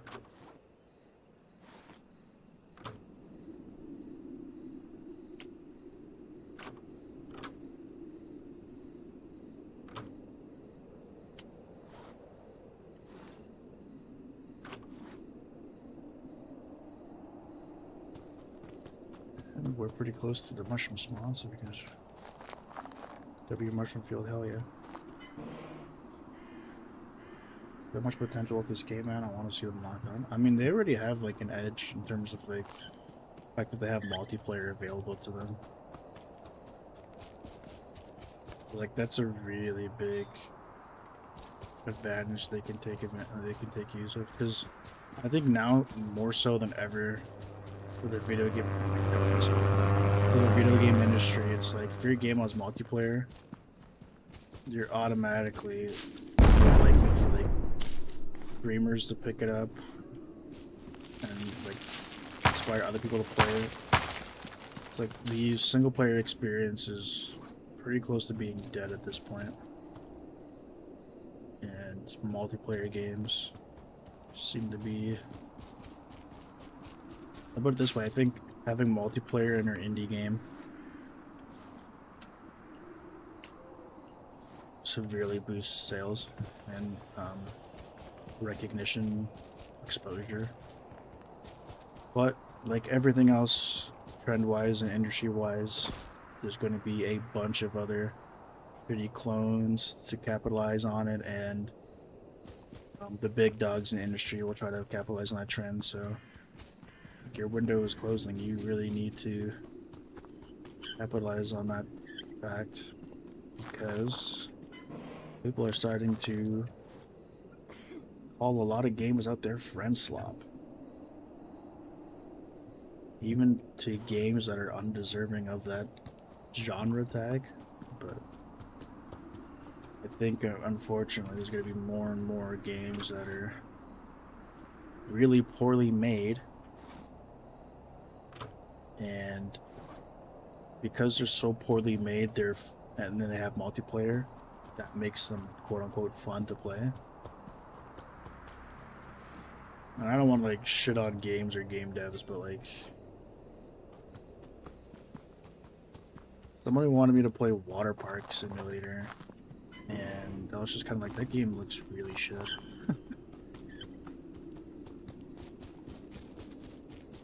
And it's like, to me, a friend slop game is a game that literally is like, it's shit on its own. Like 90 to like 95, maybe even 100% of the game's fun comes from just having your friends and having a good time.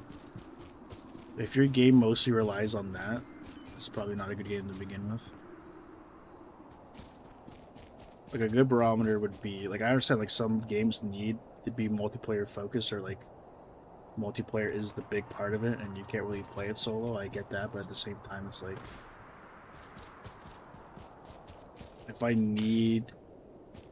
if your game isn't competent enough to play solo, not that it has to be more fun or just as fun as playing it solo, but if it's not competent, then it's like, it's not a good game. And like, you could separate that, like that's like the barometer. I think that's how you separate a good multiplayer game from a friend slop game. Is like, if I took away the interaction or experience of having other people play with me, is the game even remotely close to being a good game or as fun?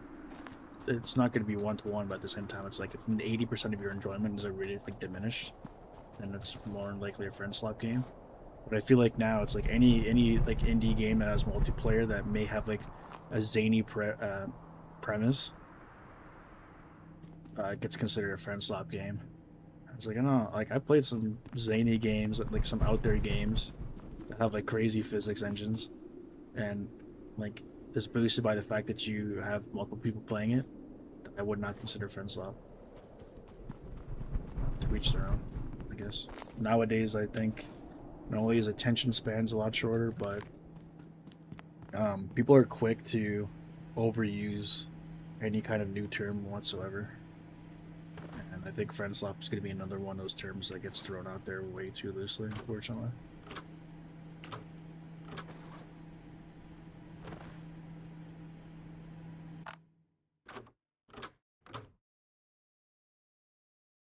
Hasn't the lock in. Have you ever tried Surrounded? Good example of any game that needs multiplayer.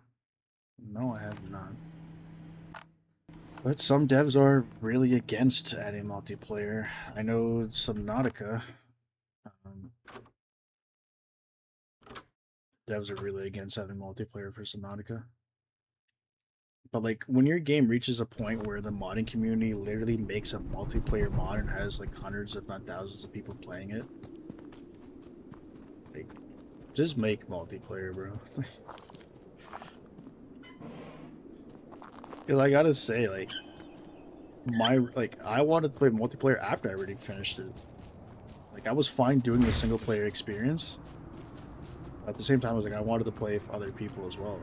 So, I don't know. And then, you know what happened? After they made Shitty Below Zero, it came out with Subnautica 2. What did it have? Multiplayer, wow.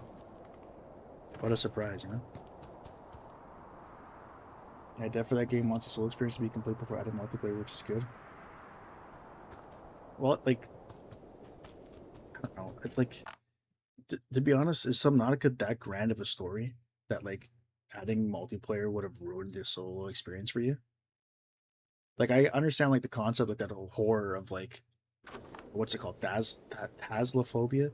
Of, like, being scared, like, you know what I mean? Like, but in any measure, adding multiplayer to a horror game makes it less scary, and that experience is a little diluted, but at the same time, it's kind of made up for the fact that now you're experiencing somebody else. So, like, it could be more fun, right? So, and again, it comes down to, do you want your game to be more fun? I think first and foremost, that should be the focal point of every developer's game. I don't give a shit if your game has terrible graphics, a shitty story, shitty sound design. If your game is fun to play, they will come. And a lot of times, fun can mask a lot of the issues you have with your game.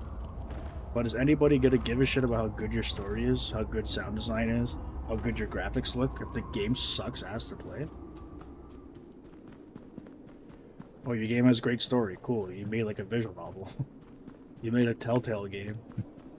Great story. But if the game sucks, it's like, play. The whole point of the game is have fun. So, gameplay, gameplay, gameplay. First and foremost, get your engine down, get your controls down, get your game loop down. Before you even start a game, you have to come up with a concept, right? Maybe bare bones of like what character, what kind of genre first. Fine. But as the game goes on, you need to be able to get a game loop that is addictive, gives you dopamine when it needs to, and it has longevity. And is fun to play control wise, mechanic wise, progression wise. Those are all big, big concepts that your game should utilize. Like, the big thing of like dopamine and like keeping somebody hooked on your game is progression. It's knowing that if you do something, a upgrade will come, and then from that upgrade, another upgrade will come. That's just addicting. That's what gets a lot of people to continue playing and progressing through your game. And obviously, if the game controls well, you're more in tune to continue playing it and not complain about the awful controls. If the game has a good reward system, like it makes you feel like it's not wasting your time. That's rewarding you when it should be. And those are like basic game design philosophies that will make a game go from, you know, shit to like a masterpiece. The difference between like a great game and a masterpiece is nailing the fine details of every aspect of that game. And I'll bring it up like I always do. Portal 2 is like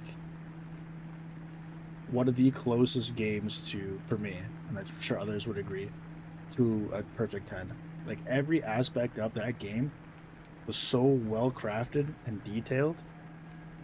Like, it's one thing to be good or great, or like, oh yeah, the game was fun, or the game had good sound design, but to continue, like, to finally get all the nooks and crannies, detail, and craft the sound design to be amazing, the dialogue and the story to be amazing, the controls, the gameplay loop, the physics engine of that game, absolutely insane. And that's what separates good games from masterpieces.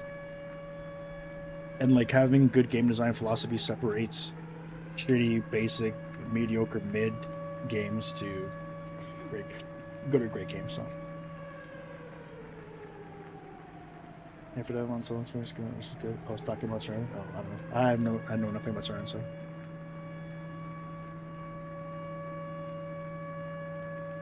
but like for Subnautica, the what you said about Surrounded was similar to Subnautica, in which like the dev really didn't want to put multiplayer in because they felt like it was better as a solo experience. But eventually they lamented when everybody like was talking like a modded a modded community like formed from making a multiplayer mod of that game. So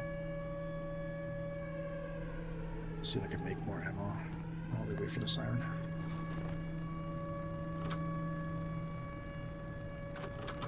What am I missing for this iron bar? Yikes. Need to find more scrap. Thought I put some in here.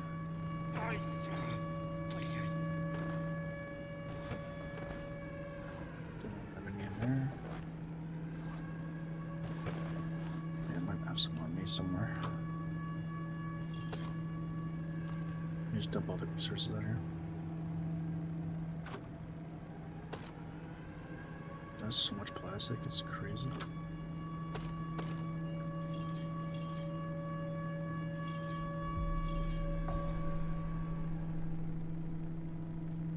What's up, Alex Haley?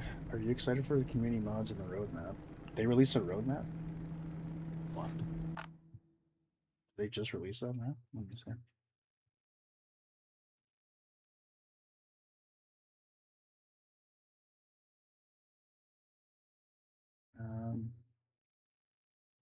Where to go for that community hub? Maybe it's something off their Discord. I have no idea. I haven't seen the roadmap, but if they're adding community mods, then hopefully I would assume they would do a better job of adding content to the game. I don't know. I actually don't know.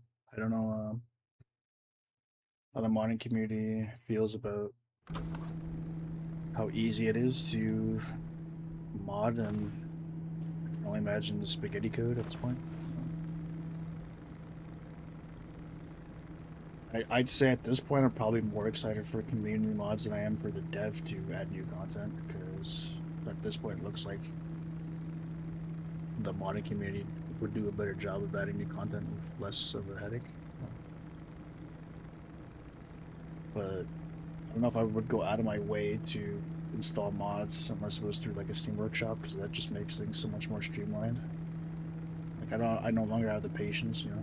I'm too old to start downloading files and throw them into folders and whatnot. 100% agree. Just like all the new Call of Duties released, they just can't get it right because they focus on the wrong things. You spitting facts. Preach, preach. The problem to me for Call of Duty is, well, one, it's like oversaturated because they release a game every year. But to me, Call of Duty was like a fad, like a phase, I suppose. Like when I think of Call of Duty, I think of high school. I think of those my high school days. Every day coming home from school, throwing on Call of Duty and playing with the boys after school for like 4 years. And then, you know, I tried to hold on. Like anybody who didn't get to play Modern Warfare 2, COD 4 online, Black Ops 1, maybe Black Ops 2, like those, you missed out. Those are peak years. Those that was Call of Duty, and now it just looks like garbage. But what they focused on, what I think partially ruined the game. There's a lot of factors, but they started to really lean in to making the game for the competitive Call of Duty player. So if you just think about how many unique and cool layouts for maps that Modern Warfare 2 had, not saying all of them were amazing, but like there was quite a few maps that were different, had different variations of like height, entry points. A great one I can think of was Terminal, right? Terminal had so much going on in terms of like where you could go, and now I think, what was the last Call of Duty I played? Like World War. I wanted to like all the shitty loot boxes and stuff, but all those maps were the same layout of 3 lanes, left, middle, and right. It's just 3 linear spots that you could head glitch from, because that's what like the community, the gaming, the competitive community wanted. They wanted maps where they could aim down their sights down a long aisle or lane and head glitch from. And they made, by doing that, every single map was pretty much the exact same layout. And yeah, I'd argue that almost every single game where the dev kowtowed, I guess is the word, or like leaned into shaping the game based on what competitive players want, killed the game for a majority of people, like casuals. And you know, hey, if that works for you, if that's your business model, if you think that the competitive community outweighs the dollar of the casual community, business-wise, it's going to make sense for you. But as a game, like, I stopped playing Call of Duty a long time ago, and I only look back on it with fond memories. And I remember like the big thing about Call of Duty World War, we're bringing it back, boots on the ground gameplay. They were selling it back on boots on the ground gameplay because they went so out of the realm of what Call of Duty used to be. If like, I don't know what it is now. Like you're like jetpacks. I see shit like you're like wall jumping. You're running on walls and like all this futuristic shit. I'm like, what am I watching? I remember like the most advanced movement tech for Call of Duty was like drop shotting people. Like you're literally just crouching and going prone on the ground while you're shooting someone. Like, that was the barometer of like high movement tech. Now you got guys like gliding, wall running, and just like okay. I guess you have to reinvent the wheel and change up the formula. But you probably wouldn't have to so drastically and so frequently if you didn't come out with a game every single year. So, anyways, that's my Call of Duty TED Talk. So I believe I should be saving some of the scrap for bars.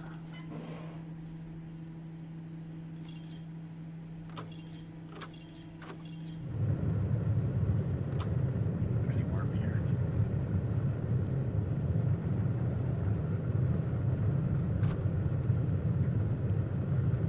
Interesting. I didn't see the roadmap. I'm assuming you're talking about Misery. I haven't seen the roadmap for this game. That mentioned that there was going to be modding support, so I don't know.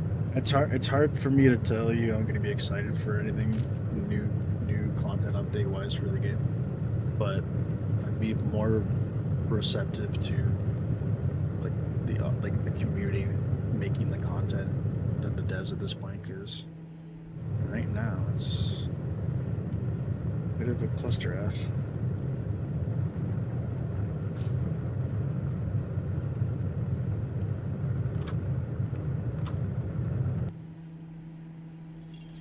That's what all this crap happening right now.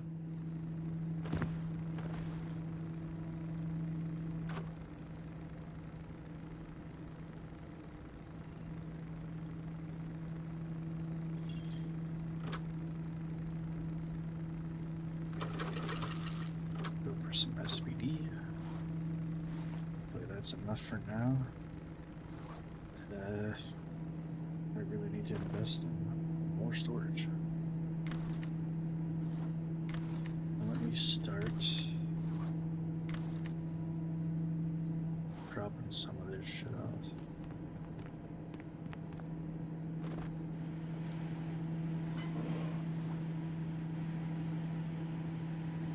He's the last one remaining of an extinct tribe.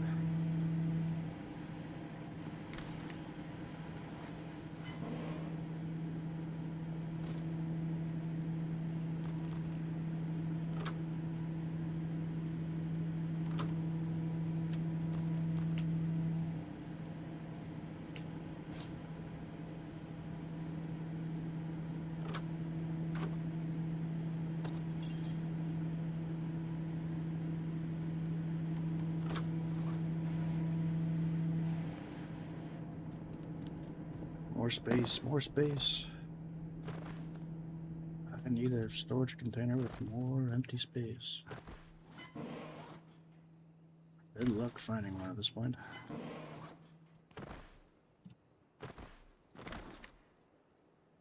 A random PM pistoler.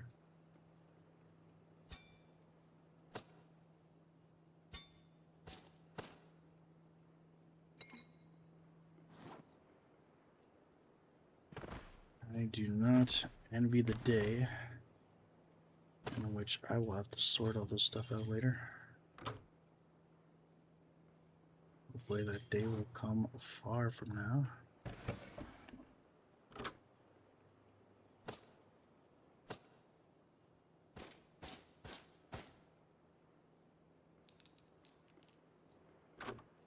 Just get this junk out of here.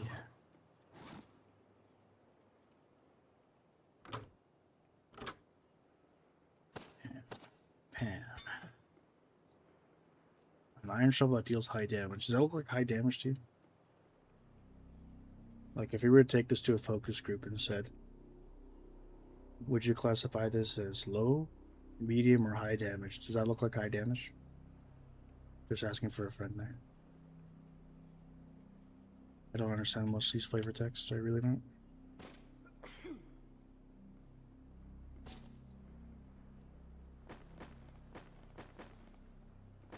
Well, so my character must have like dysentery. I'm not used to producing this much actual shit here. Like,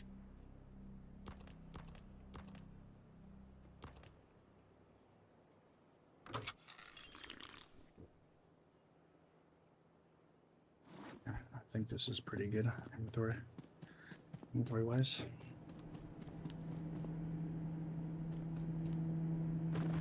Yeah, indeed.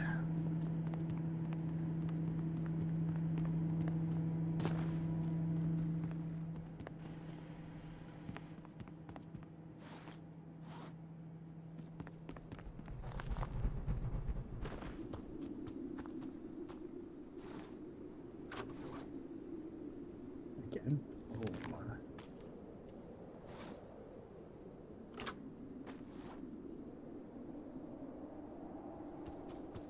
I literally pick up shit every 10 seconds.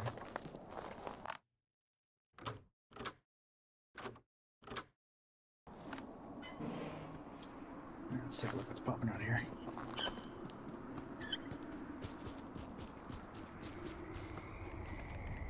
Swampers. You are no longer worth my time to kill you. Your drops. Stuck now in comparison to what they used to be. I will, however, take the old Jimmy Buffets because I need them for my warehouse.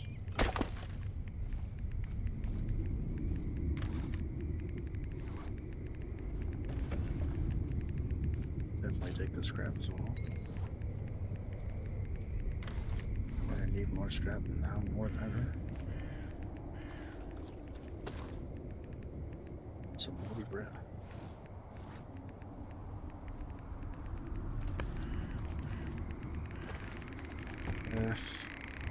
I don't know.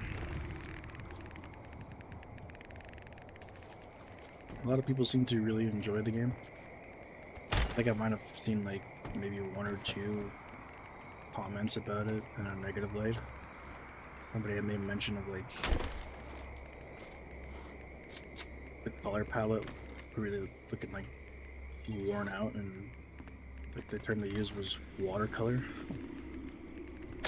Put it lightly, they didn't put it in a positive light, and I can kind of see that. Like, this game really is not that pretty to look at. Color-wise, it's very drab, and I don't know how much of that you want to blame on wanting it to be like a depressing aesthetic. But at the same time, it's like it puts off people, and I find people are less and less tolerant of an aesthetic or graphic style they don't like. What the hell are you doing here? You run up on me for what? Get down there. I'll feast on your flesh.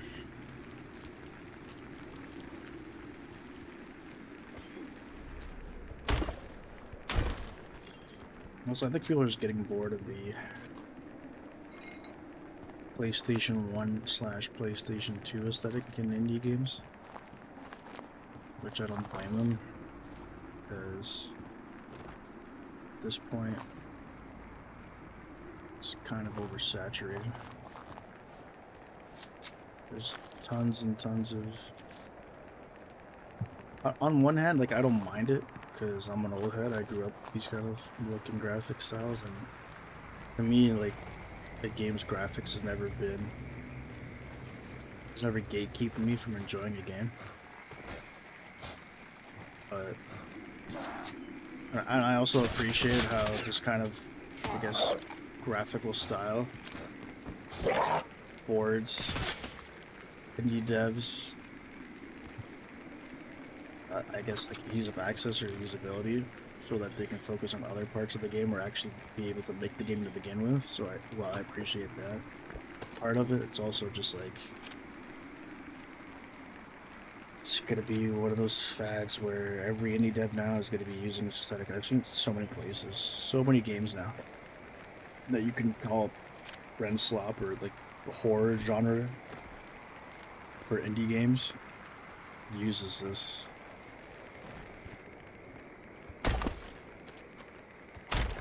aesthetic. And also it kind of it tells you like how far we've come like full circle. Now I think there's people are just kind of sick and tired of where the video game industry has gone. To the point where we're using like one of the most sophisticated gaming engines in the world. Like for Unreal Engine, I think we're like what 5 or something, whatever it is now. We're using like one of the most sophisticated gaming engines in the world that 20 years from ago a developer would have killed to have had, and we're using that to make games with graphics or graphical styles from games from 20 years ago. So what does that tell you? I'm gonna die to these bombs. I'm like stuck on a log on the ground. Oh man.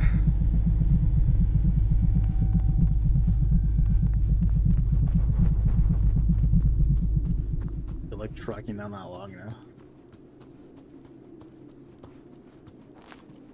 I think I was close to the base anyways.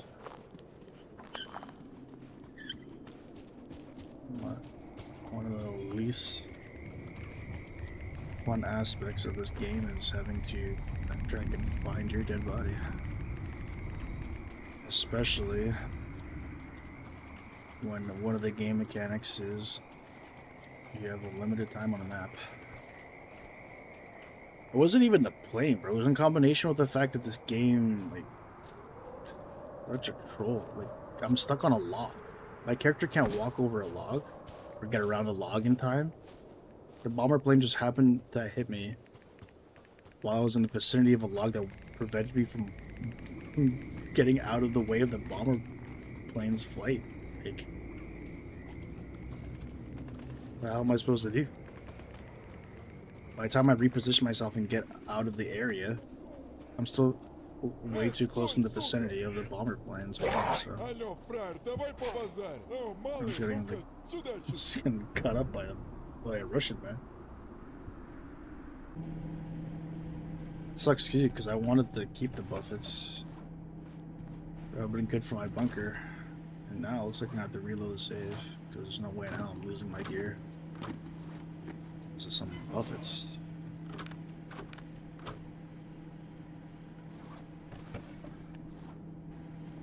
I just don't know where I died. My descriptor was a log and some trees. So that really narrows it down to the biome here. Now I want them to add something I can craft, like a tracker that I can keep on my body, so when I die, compass can link back to it. How the hell am I supposed to find this shit now? Okay. There's a bunch of trees here with a bunch of logs on the ground, so maybe this is where I died.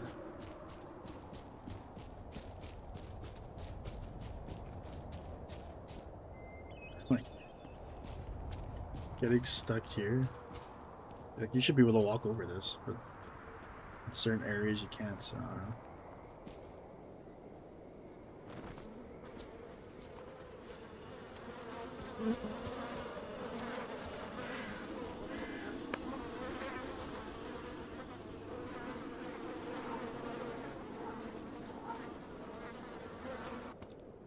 There we go. All is well in the world. My dead body. And we're back with the gas mask overlay. So we already make a game that doesn't look all that pretty, even uglier to look at.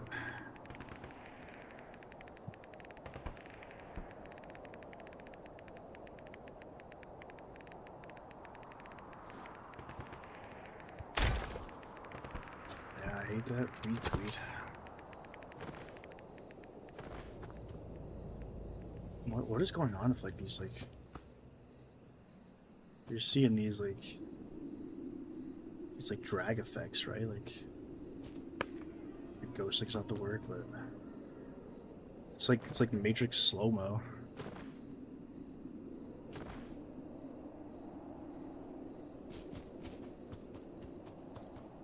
You try to increase my vibrance. Somebody told me like I changed these settings, they look even uglier. Someone told me to raise the gamma. It looks better during the night, but when you during the day, it's absolutely. It looks like I'm recording off a '90s VHS, like a '90s VHS recorder. It looks like shit. But it's like I don't care to change these visuals if it means that I have to change them again for the daytime. So unless there was a way for me to toggle specific settings, like I'm just gonna set it back to where it was.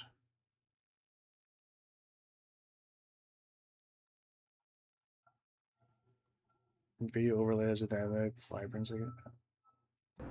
I shouldn't have to rely on my graphics card overlay to fix the issues of the game, but no, I haven't looked into NVIDIA's vibrance thing. Although for some reason the colors look a lot better now. This looks more lush. The green looks a lot better, but like coming to certain areas over here, it just looks so drab.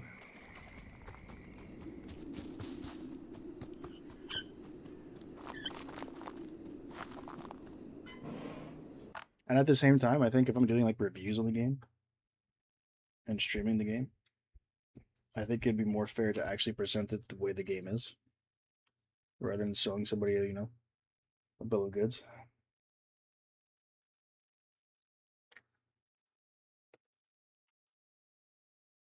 Like it would suck if you saw a review video of mine and the game looked like so much better, and you're like, "Oh, cool! Like the update brought this," and then you go start up and it's just as drab and watercolory as ever. So like something that can be easily replicatable, Not everybody has NVIDIA.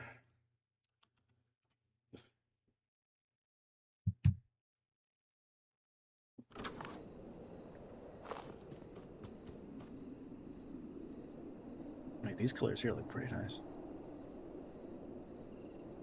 I think that they can mask a lot of the drabbiness of some green, but also like the weather effects to play a part into making it look like shit. Yeah, Russ had that problem too. AMD has it too. I suppose, but like.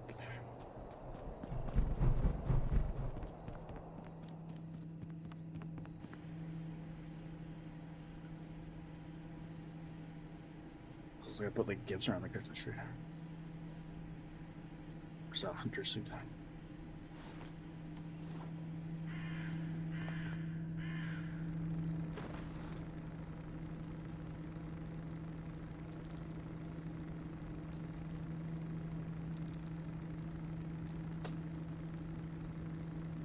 Drag this magazine all the way from the bottom, all the way back up.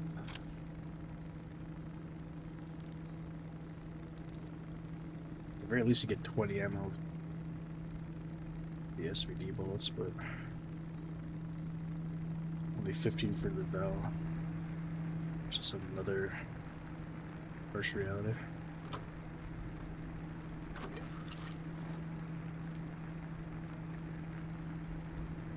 If you have NVIDIA in the app, you just press Alt plus Z. Ain't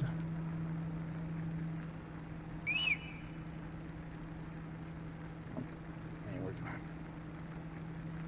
I have the app, but maybe it's just not hotkey overlaid. It's fine, I really don't give a shit. It's whatever.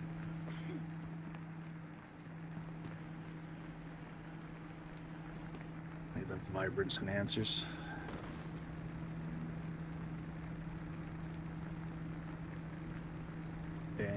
playing this game for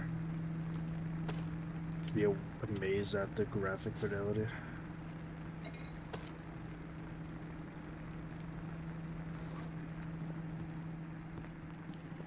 And sell this creature prisoner.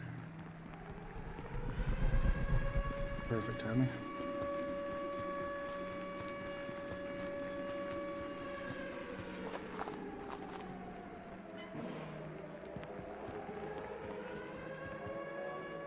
All in all, I think the optimization, this performance patch is a lot better than some of their previous patches that claim to have improved performance. Some people have said that the improvements increased for them. They didn't really do much for me, but this one here definitely helped me out.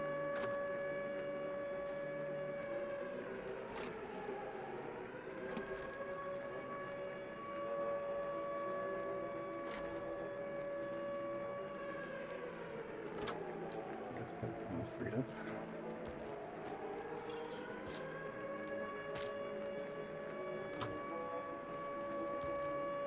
Some of this moss as well.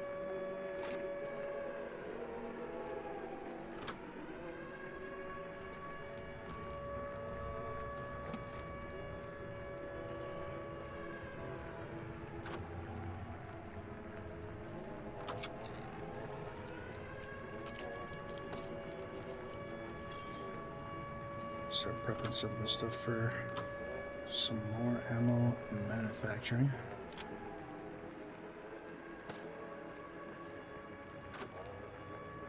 For every piece of scrap and or gunpowder I can find.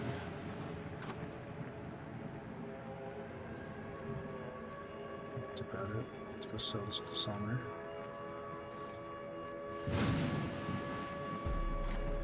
25 rubles right there, baby.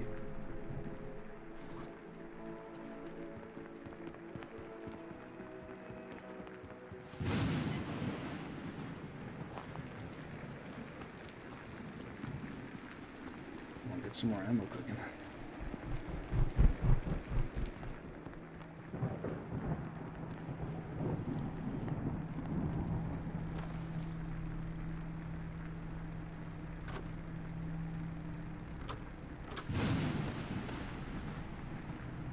So good on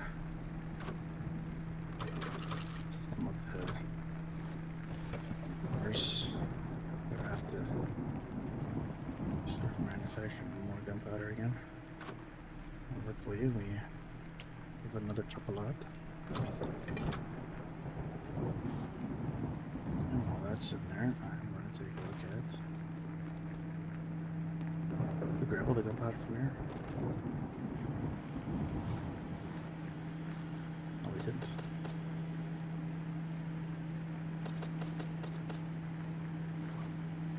We most certainly did not.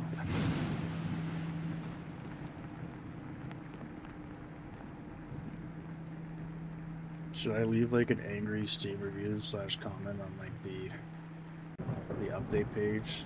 Manny my dwarves back. You robbed me over a dozen dwarves with this patch. How could you?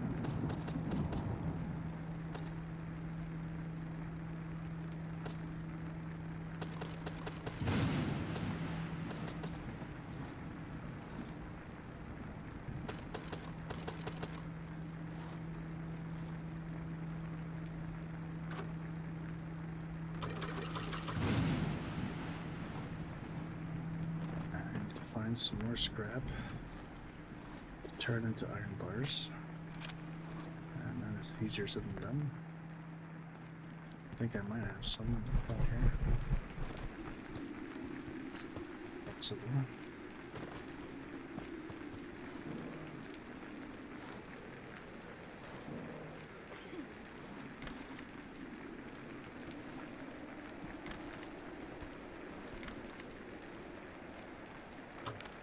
Dose up some medicine.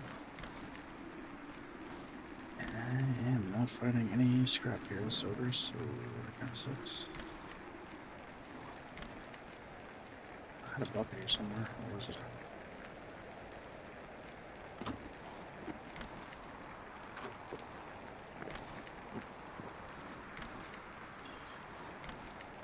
There it is.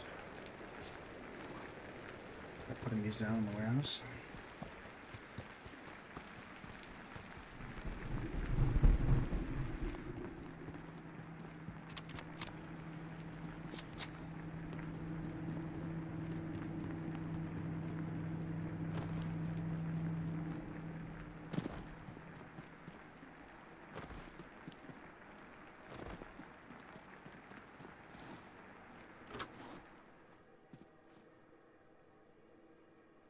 See if I can line this up proper.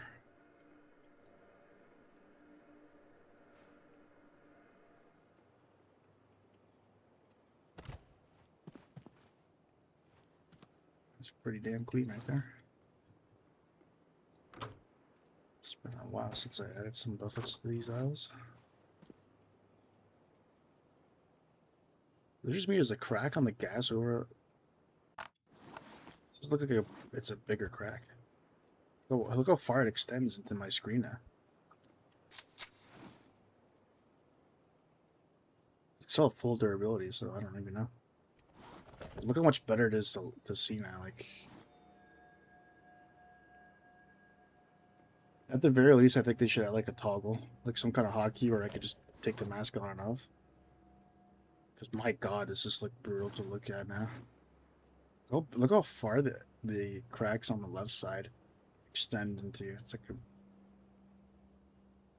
it's almost touching the mouse saving reticle. Or like the gun circulator.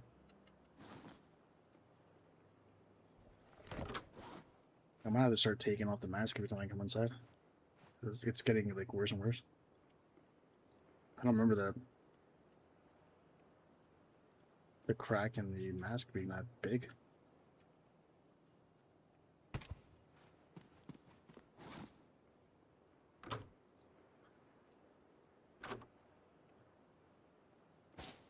I think this is the last one I have on there. How much easier it is on my eyes to actually see the corners of my screen. What a concept.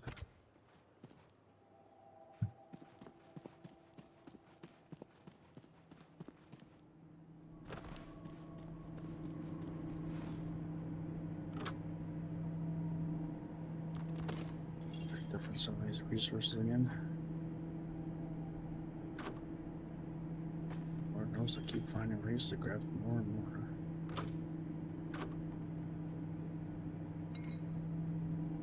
Should be good enough.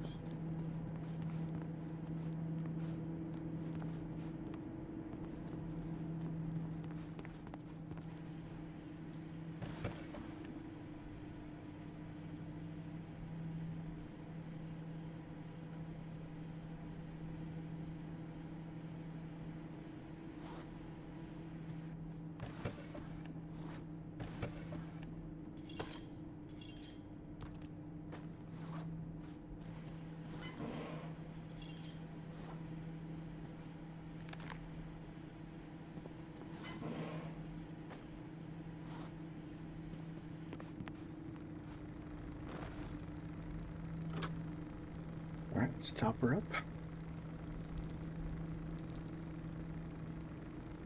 Grab this on how to go. We should be okay on SVD as well.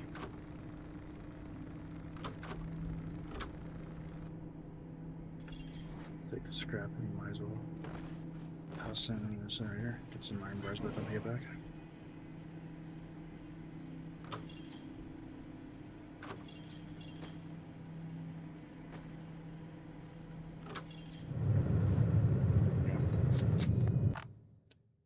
See what the new biome has in store for us today.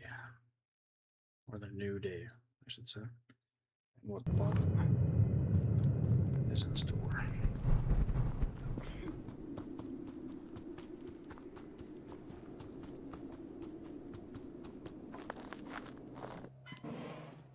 A bunker, ew.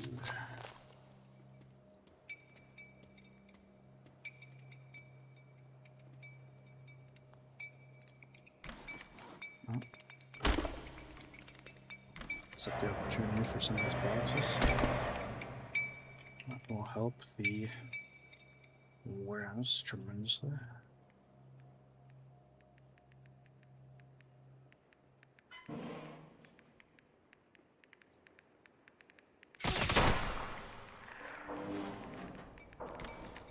This is a good area to grab some. Not the best in the bunker, but it is good nonetheless.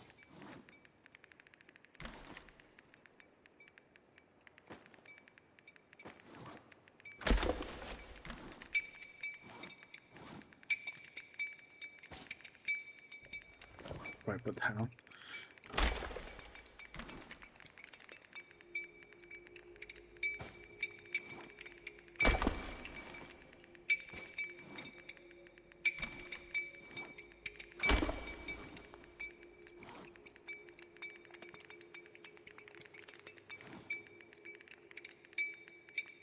Might be time to switch to the AK pretty soon. More and more ammo for that. Double broken Kypris. A Kimbo Kypris? When? When can they introduce a Kimbo, a dual wielding Kypris? That might be something. Yeah, broken TOS. Definitely take the VL mag then. I think as far as like rarity on magazines go, VAL probably has one of the highest. It's very hard to find a magazine for that. I want to say also the Sega has a pretty crummy drop chance.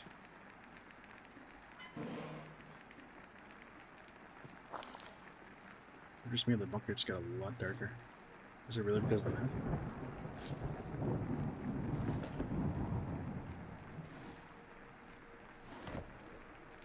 That's pretty much so.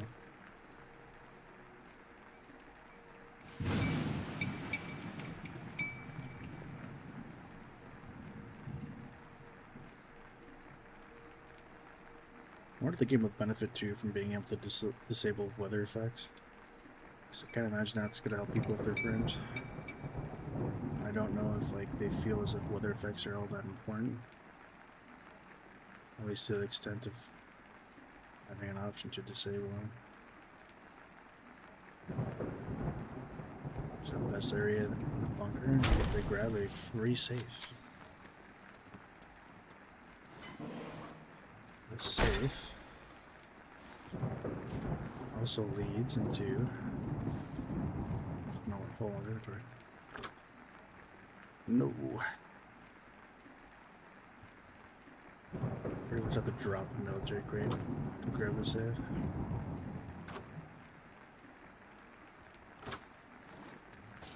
That's fine. But the safe area leads into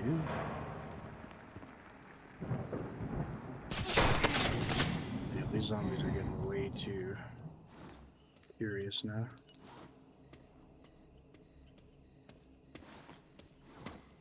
Alright, wait a minute, what? This is locked off now? Since when? You see this shit? What? This used to be open. And there was like car batteries and cables you can grab. Now this is closed?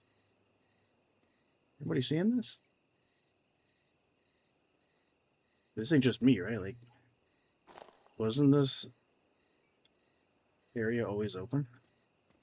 And you can go inside and grab, like, now it's like barricaded. It has like something in there, like a generator of some sort.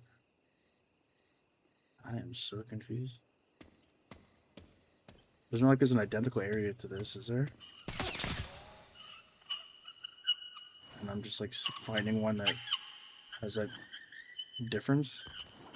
Pretty sure that's the area that should. Yeah, that should be the. Wow. Okay, I don't know. That's certainly something, I suppose.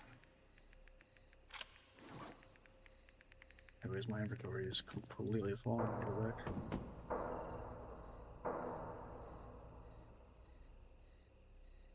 you imagine going to the bunker in VR? Imagine. As much as I'd love to bring a large backpack. Oh, okay, never mind. I can bring it. Let's go. Not like I really need more of those, but feel like completely lost now. Go back to where that area was. Here. Back on this side.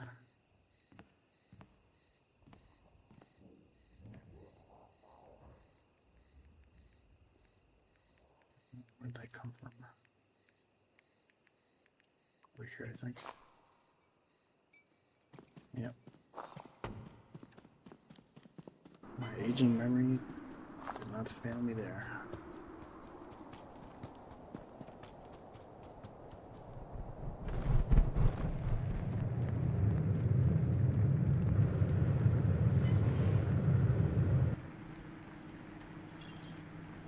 Damn, I kept bringing these up. My inventory's that cooked. Okay, start positing a bunch of these military crates down here. Or just throw the big one down. Actually, a safe one too. And then from there, start throwing the big ones down.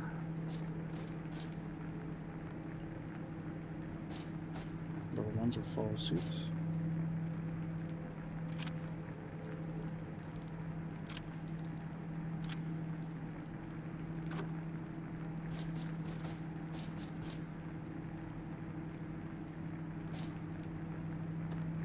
Drop the old duffel here. And we are once again back on good terms with our inventory. How long that will last, however, I don't think it will last very long.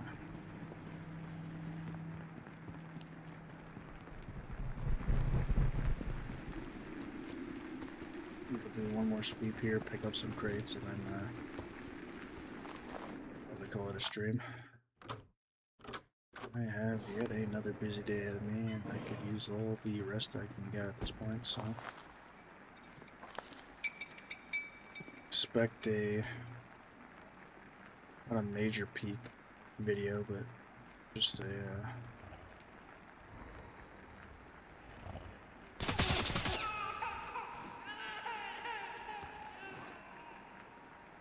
clip, like a big portion of the VOD being clipped, along with a little intro to go along with it. And hopefully I will also be able to put out a quick little misery video detailing the UN finds I got from the factory, showing off the armor and their stats and the best locations in which to find said UN items. So I think if I can get some more work done tonight and get my ass in gear for the next morning, probably get those out, but I feel as if I probably won't have a morning stream tomorrow. I guess technically today. Depends, we'll see. It should be a shorter misery video in comparison to like 20-minute reviews, so it shouldn't take as long to edit, but no promises.